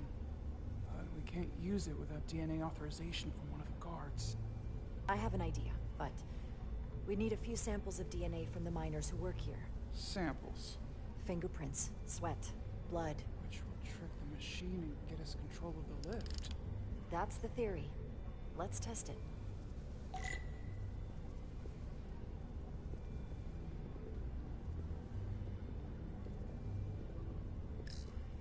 That's an enormous tractor beam. One of our strongest. The miners dump everything they find into the center, and the tractor beam moves it all up into the collector ship. You sound a little proud of it. The Illidians may have given us new tools, but the methods of excavation are all Hotari designed.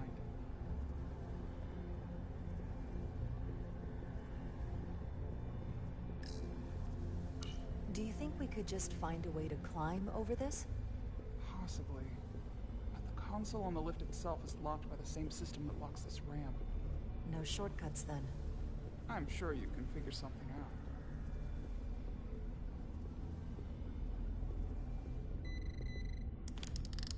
Wow, that is a lot of DNA. I should look for the most concentrated spots.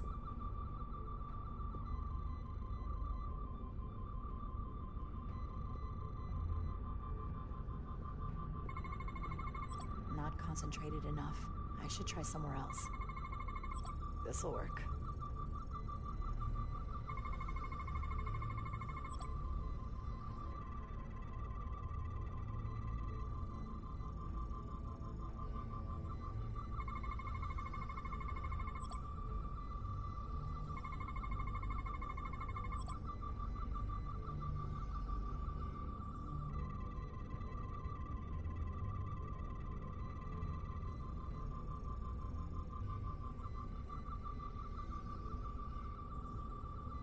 That's a stable DNA sample. It's only partial, but a few more should do it.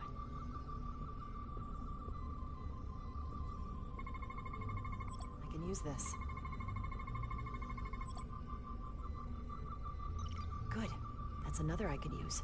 Just need one more sample. There's gotta be stable DNA here.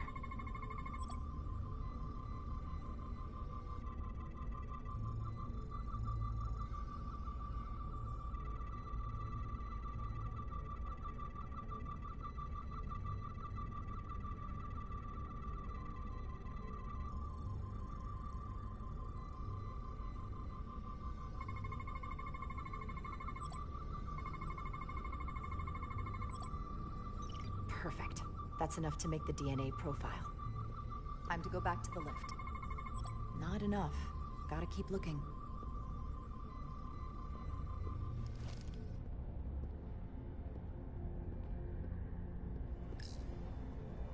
You're not coming inside?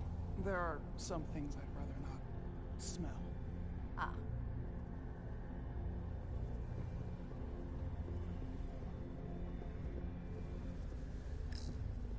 What's in all these containers? These contain mining supplies, tools, energy packs for machinery. Shouldn't mining supplies be inside the mines? It is troubling. If the workers here aren't mining...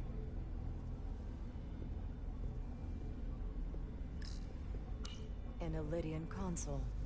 All the managerial technology in the mines is Illidian. So they can keep an eye on their investment. That's how it is.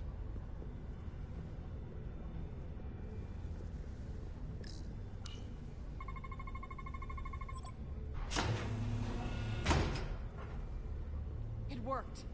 Theory proven. I'll get it started.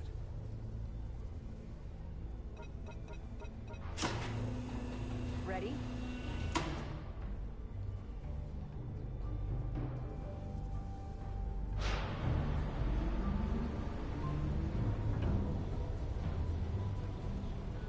I'm a little afraid of what we might find down there. We'll be okay. I've survived worse than this. Well, I haven't. But I'll put my faith in you. For now.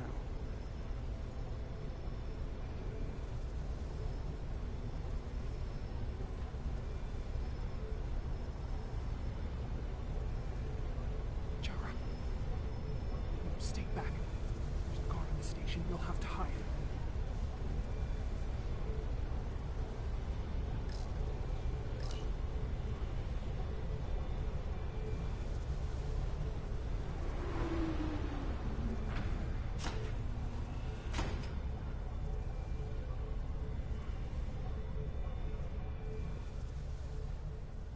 Who are you? What are you doing here? You watch your tone with me. I'm Tylus Altaris, Minister of Diplomatic Affairs. I speak for the Queen herself. This is a restricted area. No one gains access without the approval of Galvin or Sidron. Wait. US Gawad Abawencha. Let me go!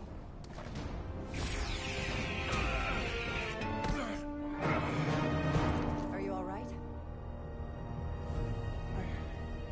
I don't know. Are you injured? No, I thought if I could talk my way through like always, I'd be fine, but... I'm a diplomat. This isn't what I do. I've never even fired a weapon. This is just... It's real now. I wasn't ready for this. Tylus, you can do this. I don't see what you're basing that on. All you've shown me so far is an iron-willed determination to save your people. I don't expect that's changed. No. No, it hasn't. My authority has never been challenged like that. It meant nothing to him. So we should assume any Hatari we encounter from here on can't be reasoned with. Agreed. The only loyalty they have down here is to Galvin and Sidron. Can you switch over the lift? Guard should have a scan card that will allow us to operate the switch. Got it.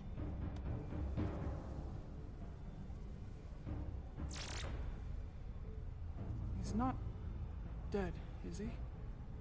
He's still one of my people, and I didn't come here to take Otari lives. My phaser's set to stun. He'll be perfectly fine, just unconscious for a while. I see. We don't have that sort of technology on our weapons. Good to know.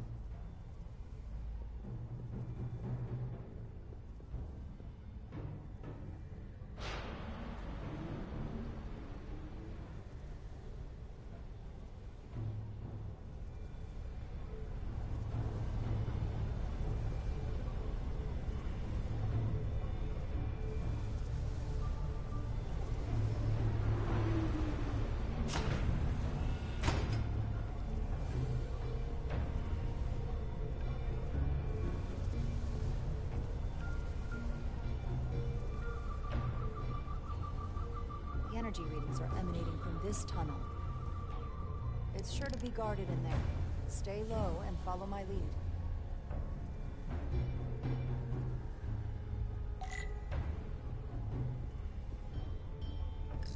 Is that all dilithium? Not all of it. We excavate large chunks of rock that contain varying amounts of dilithium ore. It's sorted and processed at the collector ship above.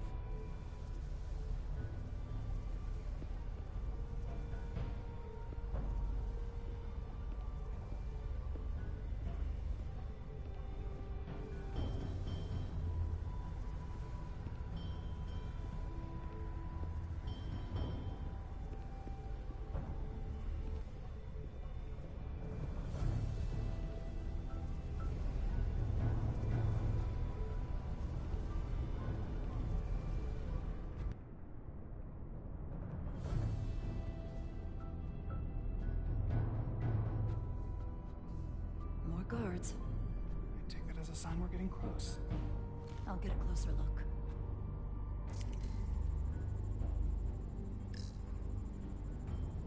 They're armed and there's a lot of cover for them. I'd be outmatched in a firefight. I'd like to avoid any more casualties. Things are already getting out of hand.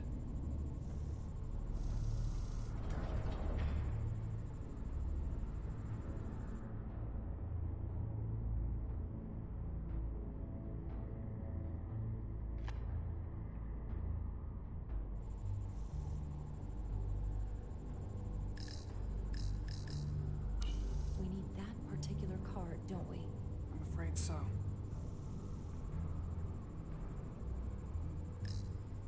Can you open that door? Not without that scan card.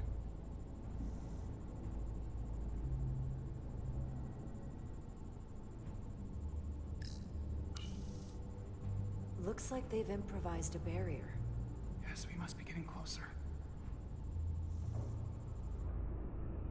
I don't like our options here. I have to get us that card so we can open the door. How? If they detect you, Galvin and Sidron's followers are clearly willing to kill to protect whatever's in this mine. Hey, I'm trained for this. I'll be fine. What should I do? Avoid being seen. Stick to the edge of the room, and meet me at the door.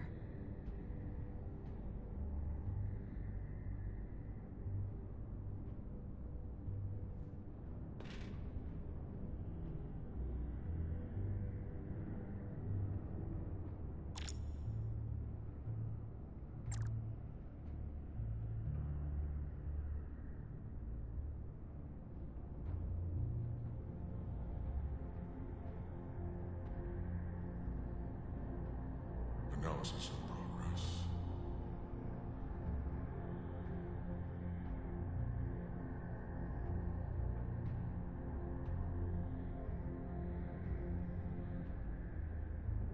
We should the Lydians won't try something else. They saw our power, our resolve. They're terrified of us. Until the plan is complete, we're vulnerable. Then get back to work, and we'll complete the plan more quickly.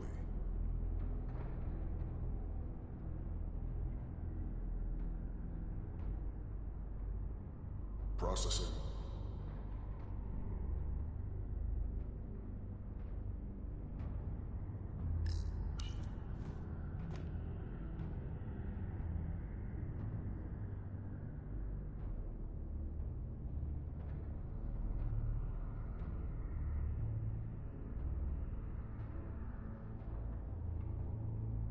It's just a matter of time.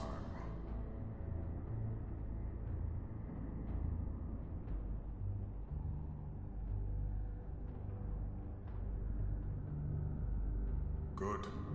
Good.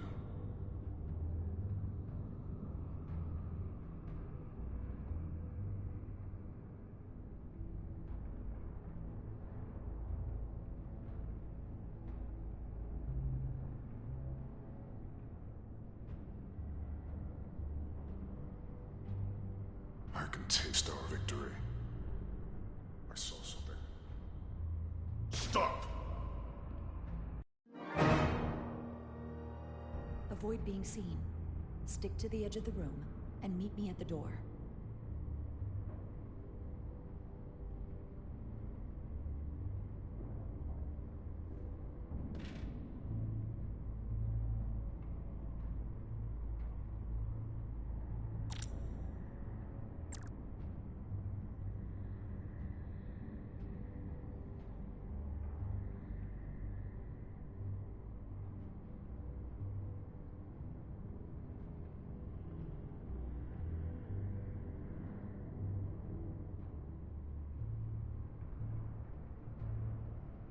We sure the Lydians won't try something else. They saw our power, our resolve. They're terrified of us. Until the plan is complete, we're vulnerable. Then get back to work, and we'll complete the plan more quickly.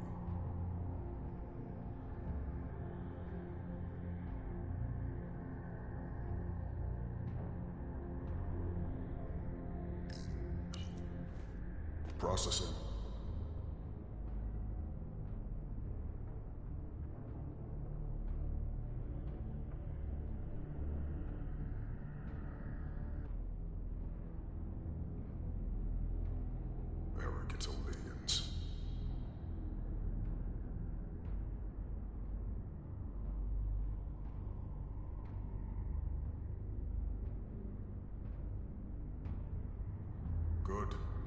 Good.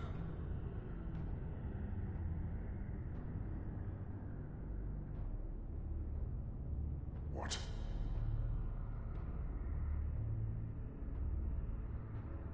I was mistaken.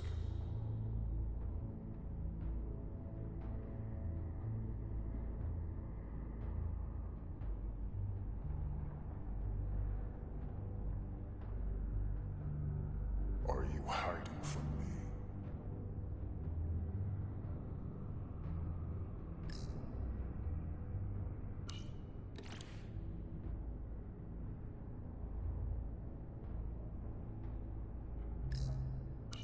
An intruder! It's so dark in here. How long is Galvin going to make us wait? I'm not worried. He's led us well so far. It's a miracle we're even here. We've been waiting for so long. Patience, brother. We'll get our chance. It's inevitable after all. That it is.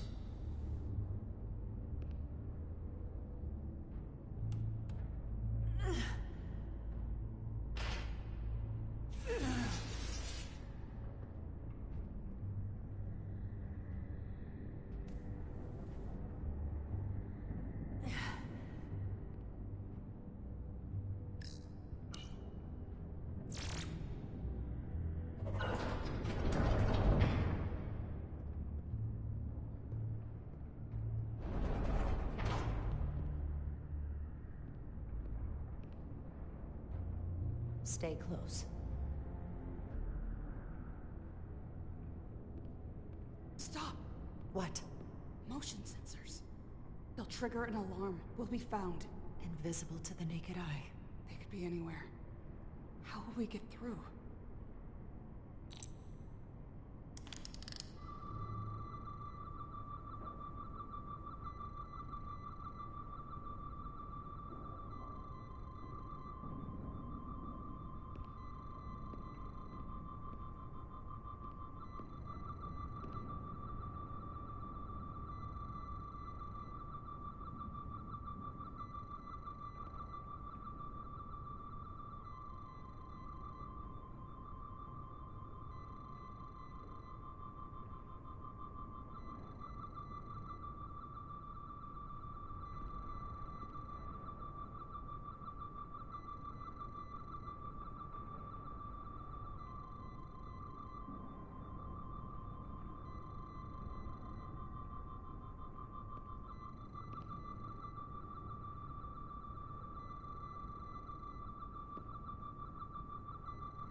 This?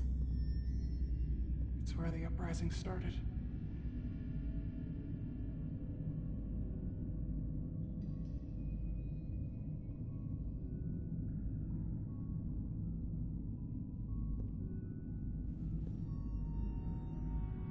Hotari don't do this.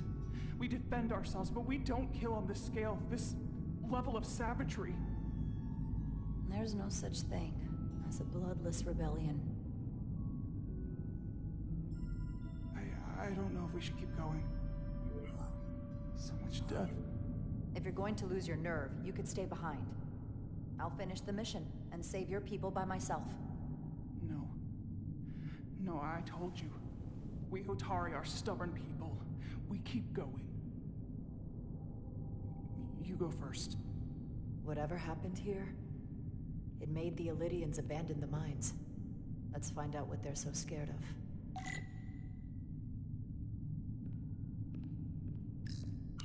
Is this the effects of an Elydian disruptor? Yes. Disruptors are cruel weapons. These crystalline particles, they're not dilithium. Are they common in the mines? Not that I've ever seen. The Hotari fortified the side of the room opposite the door. It's a good tactic, but a few crates aren't going to stop fully armed Elydian soldiers. How did they win? From the blast marks, it looks like the Elydians had far greater firepower.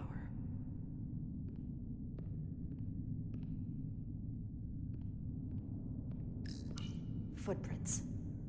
Elydian boots. Running back the way we came.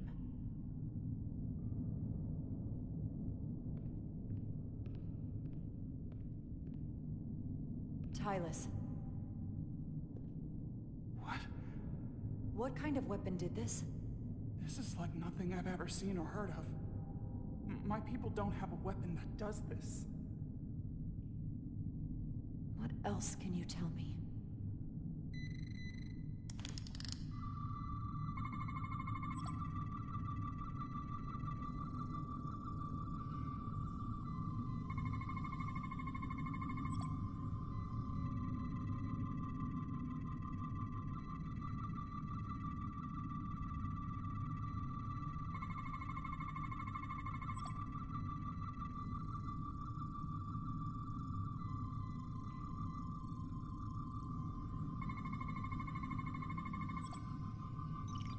What an awful way to die. This must be why the Elydians are so afraid. Technology that surpasses their own, in the hands of the Hotari that they've lorded over for centuries. Where did this weapon come from? Well, the crystals are giving off tetrametric pulses. If I set my tricorder to search for that frequency, it'll lead us right to the source.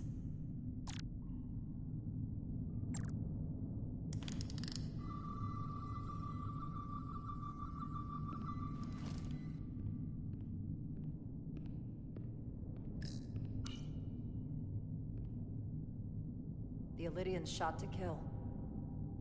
But if they killed him, why was he shot in the back? Huh, you're right. The shot came from the side the Hotari were defending. We don't kill our own. And he wasn't just caught in the middle. Killed by the same crystallization as the Elydian. Whose side was the killer on?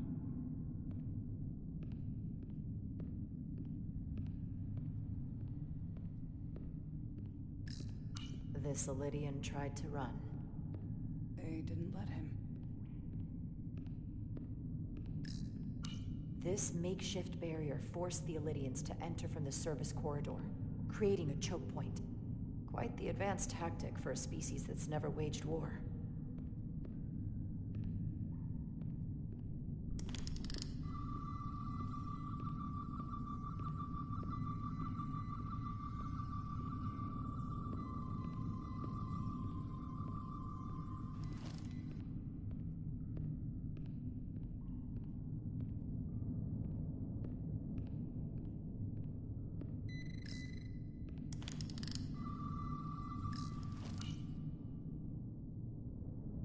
Tylus, you may not want to look down there. I've come too far to... What is this? They've been dumping bodies down here.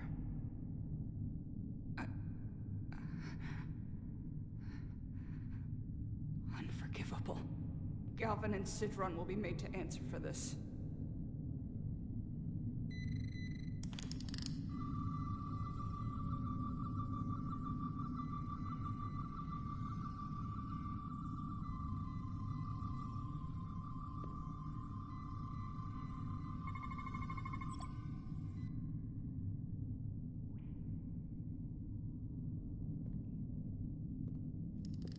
Think they parked this here on purpose? One way to find out. Need any help? I've got it.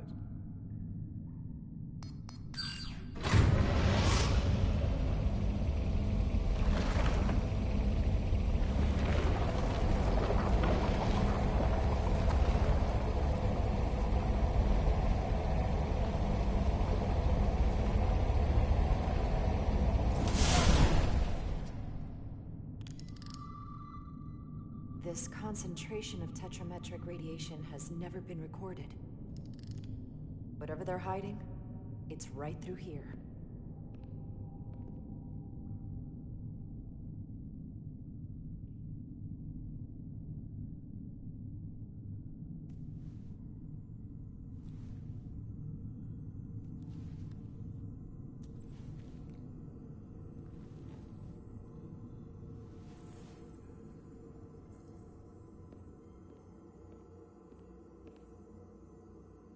This feels strange. The crystals are increasing, growing outward, replacing the soil. It's like an infection. A parasite. Growing inside Tau.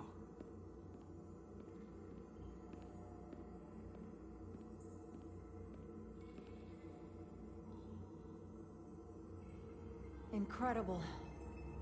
This is definitely not Hotari.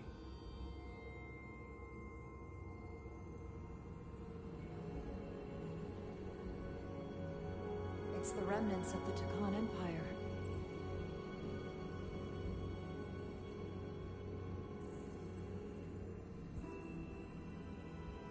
I don't think we should be here. This is exactly where we should be. Every strange thing we've seen in this system, it might all come from this room. We need to learn everything we can.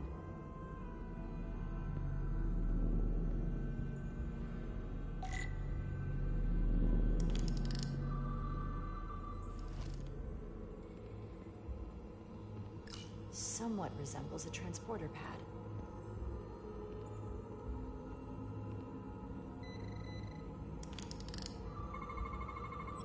What are we looking at? It's made of the same crystalline material as the rest of this place. But I can't tell much else. Might be some kind of sleep mode. I can't analyze this further unless it starts working normally. Maybe we can turn it on from somewhere else. Hopefully. Let's keep looking around.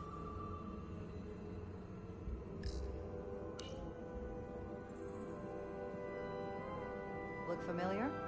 It's almost identical to the console Galvin has hidden in the palace. It looks like a control surface.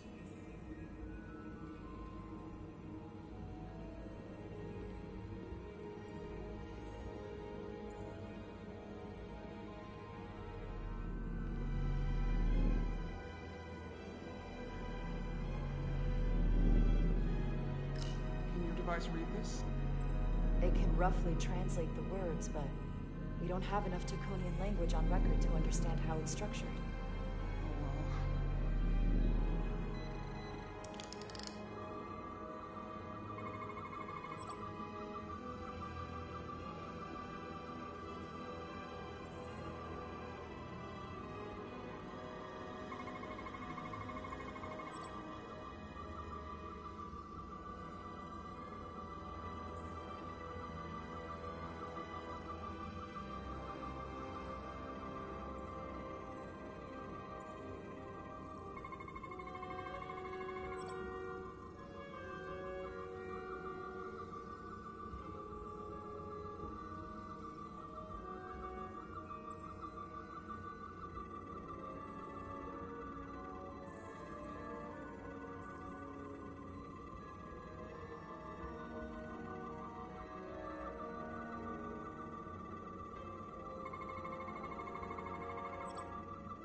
is it?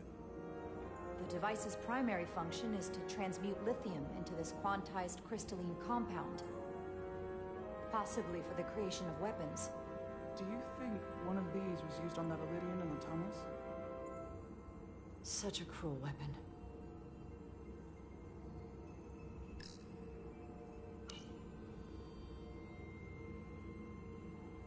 Looks like some sort of replicator. I can't get it to work. It has power. Must be looking for some other kind of authorization.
This suggests there's some type of complex life form contained within each crystal.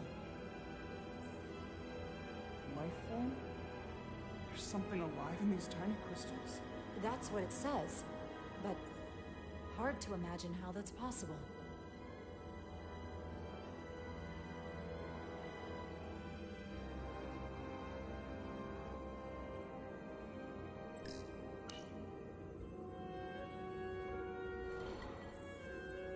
Our science division will have a field day with this. We need to study it on the ship. How are you holding up? I knew Galvin and Sidron were dangerous. Now I know they're more powerful than I could have imagined. But the worst of it is knowing they got there by turning our people against their own.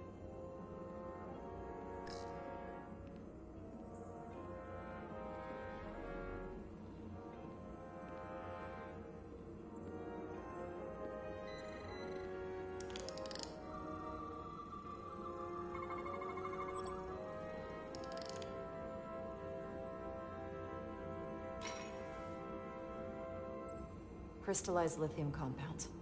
Its internal structure is extremely ordered. In fact, the states of these crystals on a subatomic level suggests a storage device of some kind. Energy levels are both stable and ordered, like information. Some of them appear to be depleted. What kind of information would you deplete?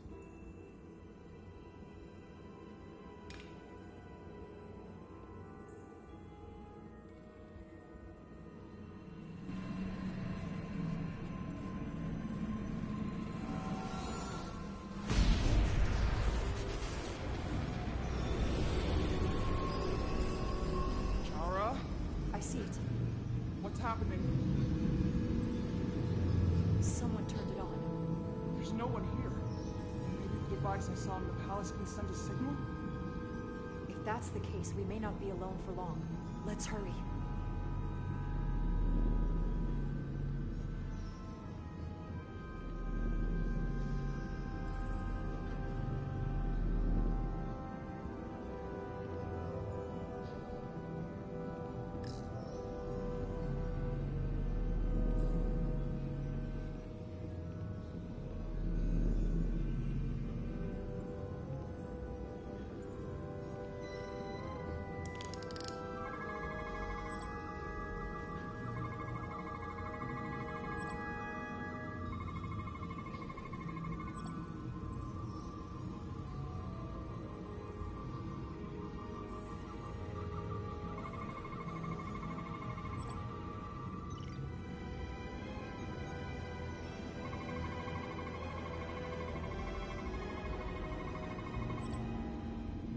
This can't be right. It's putting out almost 50 zettajoules of energy. I assume that's a lot? Enough to power this entire quadrant. This amount of power, the kind of radiation it's putting out, it's the cause of the storm. The warp disrupting beam, all of it.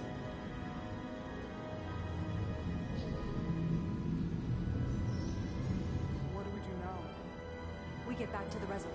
They have to know about this. Come on, let's...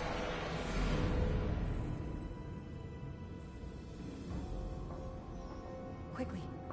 We have to hide.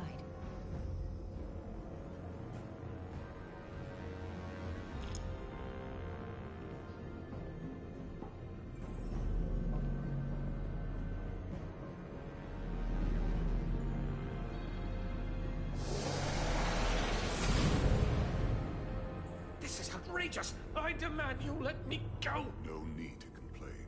You're about to receive a gift beyond your wildest imagination.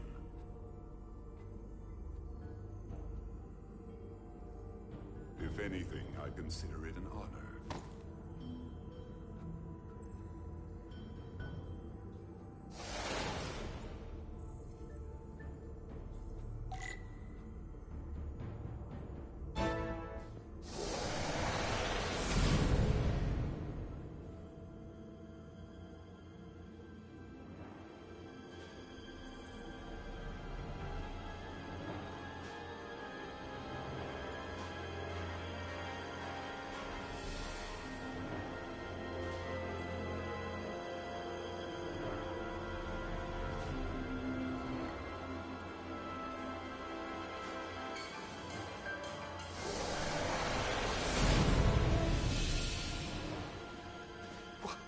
What is that? What are you doing? You'll see soon enough. I can influence the course of the negotiations. I can make sure the Hotari get the better end of the bargain. So can I.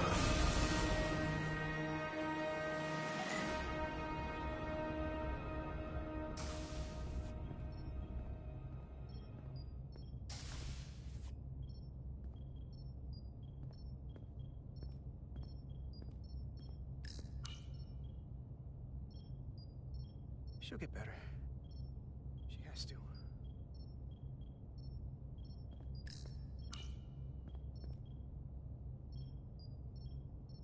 The doc's on her way here to check Miranda out. We did the right thing, bringing her here. She was off, from as soon as she came off the shuttle. You were the one who suggested sickbay instead of the brig. And it was a good idea. She needs some kind of help.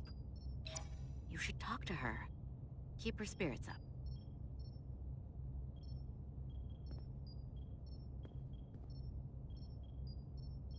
And to think, yesterday I couldn't wait to get back on the Resolute. To get back to see you. You can't imagine how stupid I feel right now. I can't even believe it myself. Hey, this is just a bump in the road. But we'll get through it. Together. You and me. I'd like to believe that. I'm scared, Carter.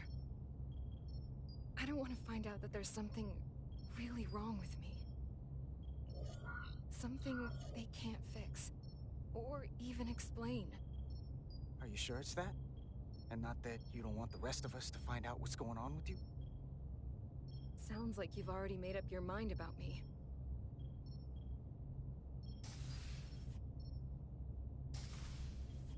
There she is. It's good that you brought her here. Petty Officer Maris and the rest of the security away team skipped the bioscan when they came back from Otari. And they've been impossible to track down since. We don't know what kind of pathogens they might have picked up. Is that going to... Sit still. This will just take a moment. You're looking at me like I'm some kind of science experiment. Or a monster. This is for your own good. Trust me. That's easy for you to say.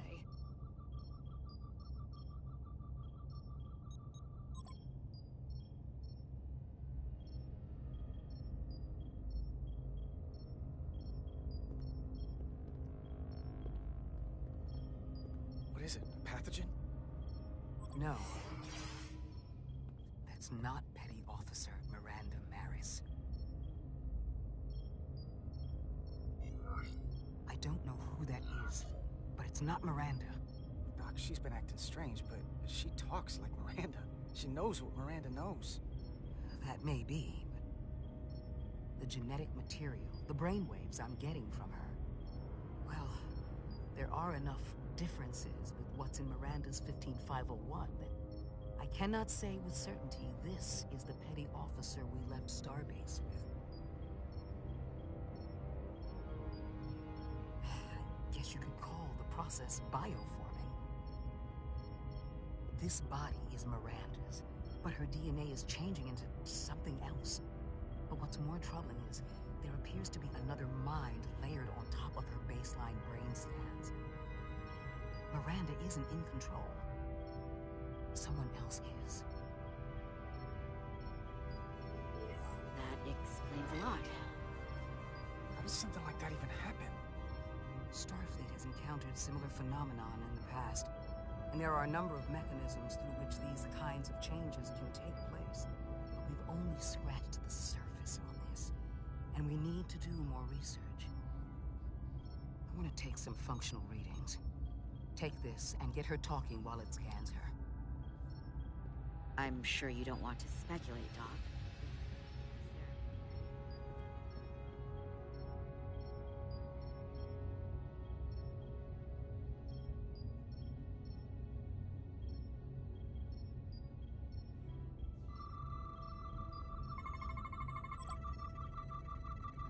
be incinerated as biohazard.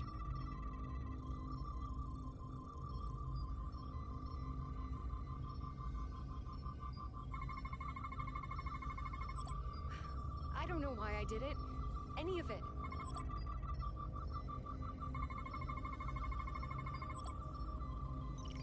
But it's like there's a voice in my head. It was telling me to go download the data. It told me not to let you stop me. And there was nothing I could do to say no. But I didn't want to. So, does this voice in your head leave any room for us? As long as I have any say in the matter.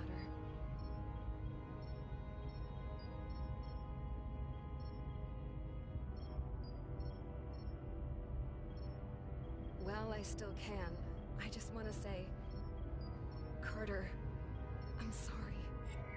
I really am. Don't give up on yourself just yet. We can beat this thing. Oh, I'm not giving up.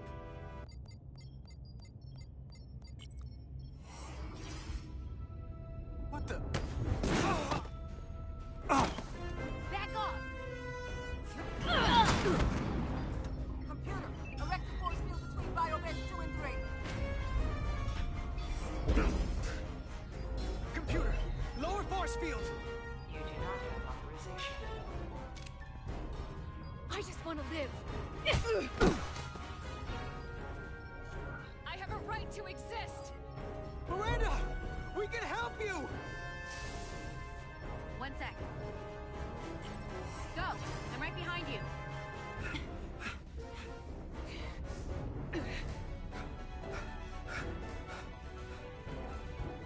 Osmia Kellam Kalujo. Wedges I go notice texta. What the hell are they saying? It's not in the Universal Translator.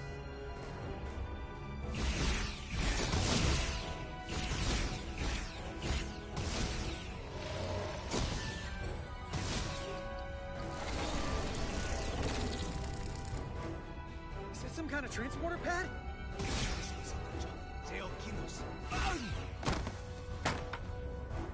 The drive!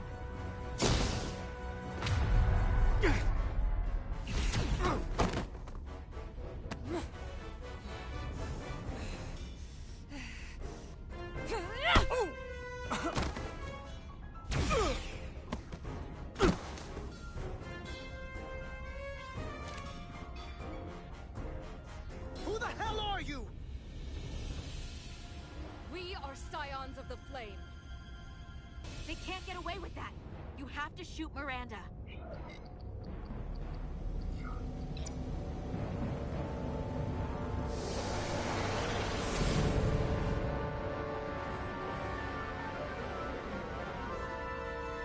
Scions of the Flame?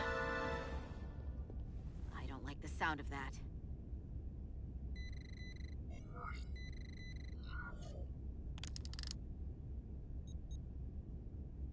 You're never gonna believe this.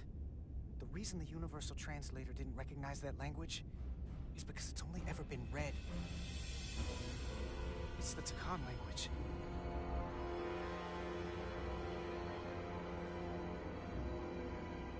Get your filthy Hotari hands off me! We'll burn your planet to the ground. Animals. Wait. No.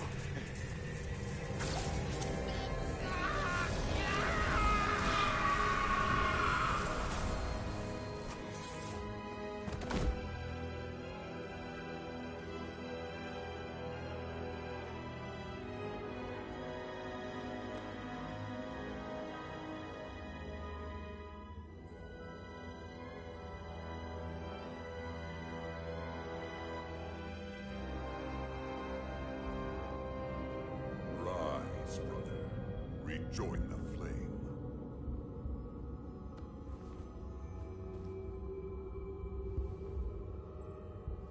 This can only mean our time has come. I'm only sorry I couldn't find the more suitable host for you. All in good time. This is only the beginning. They're working together? An Olidian and a Hotari? They did something to him.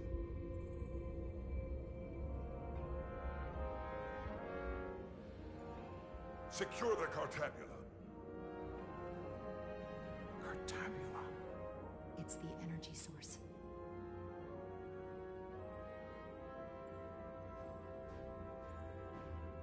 Spread out. Search the vault. Go back through the mine. Cut off their escape. Find them! Time to go.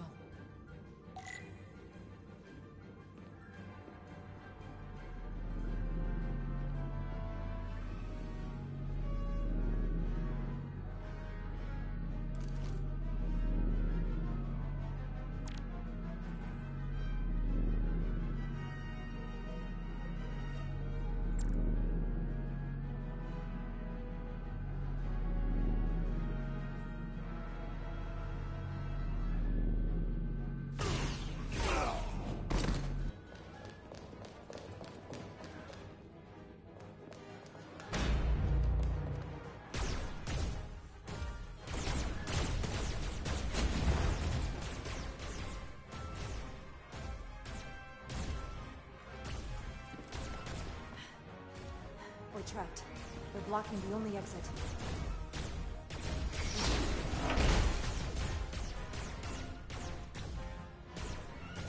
Maybe not. Can you buy me some time? For what? This vehicle looks a lot tougher than that barrier.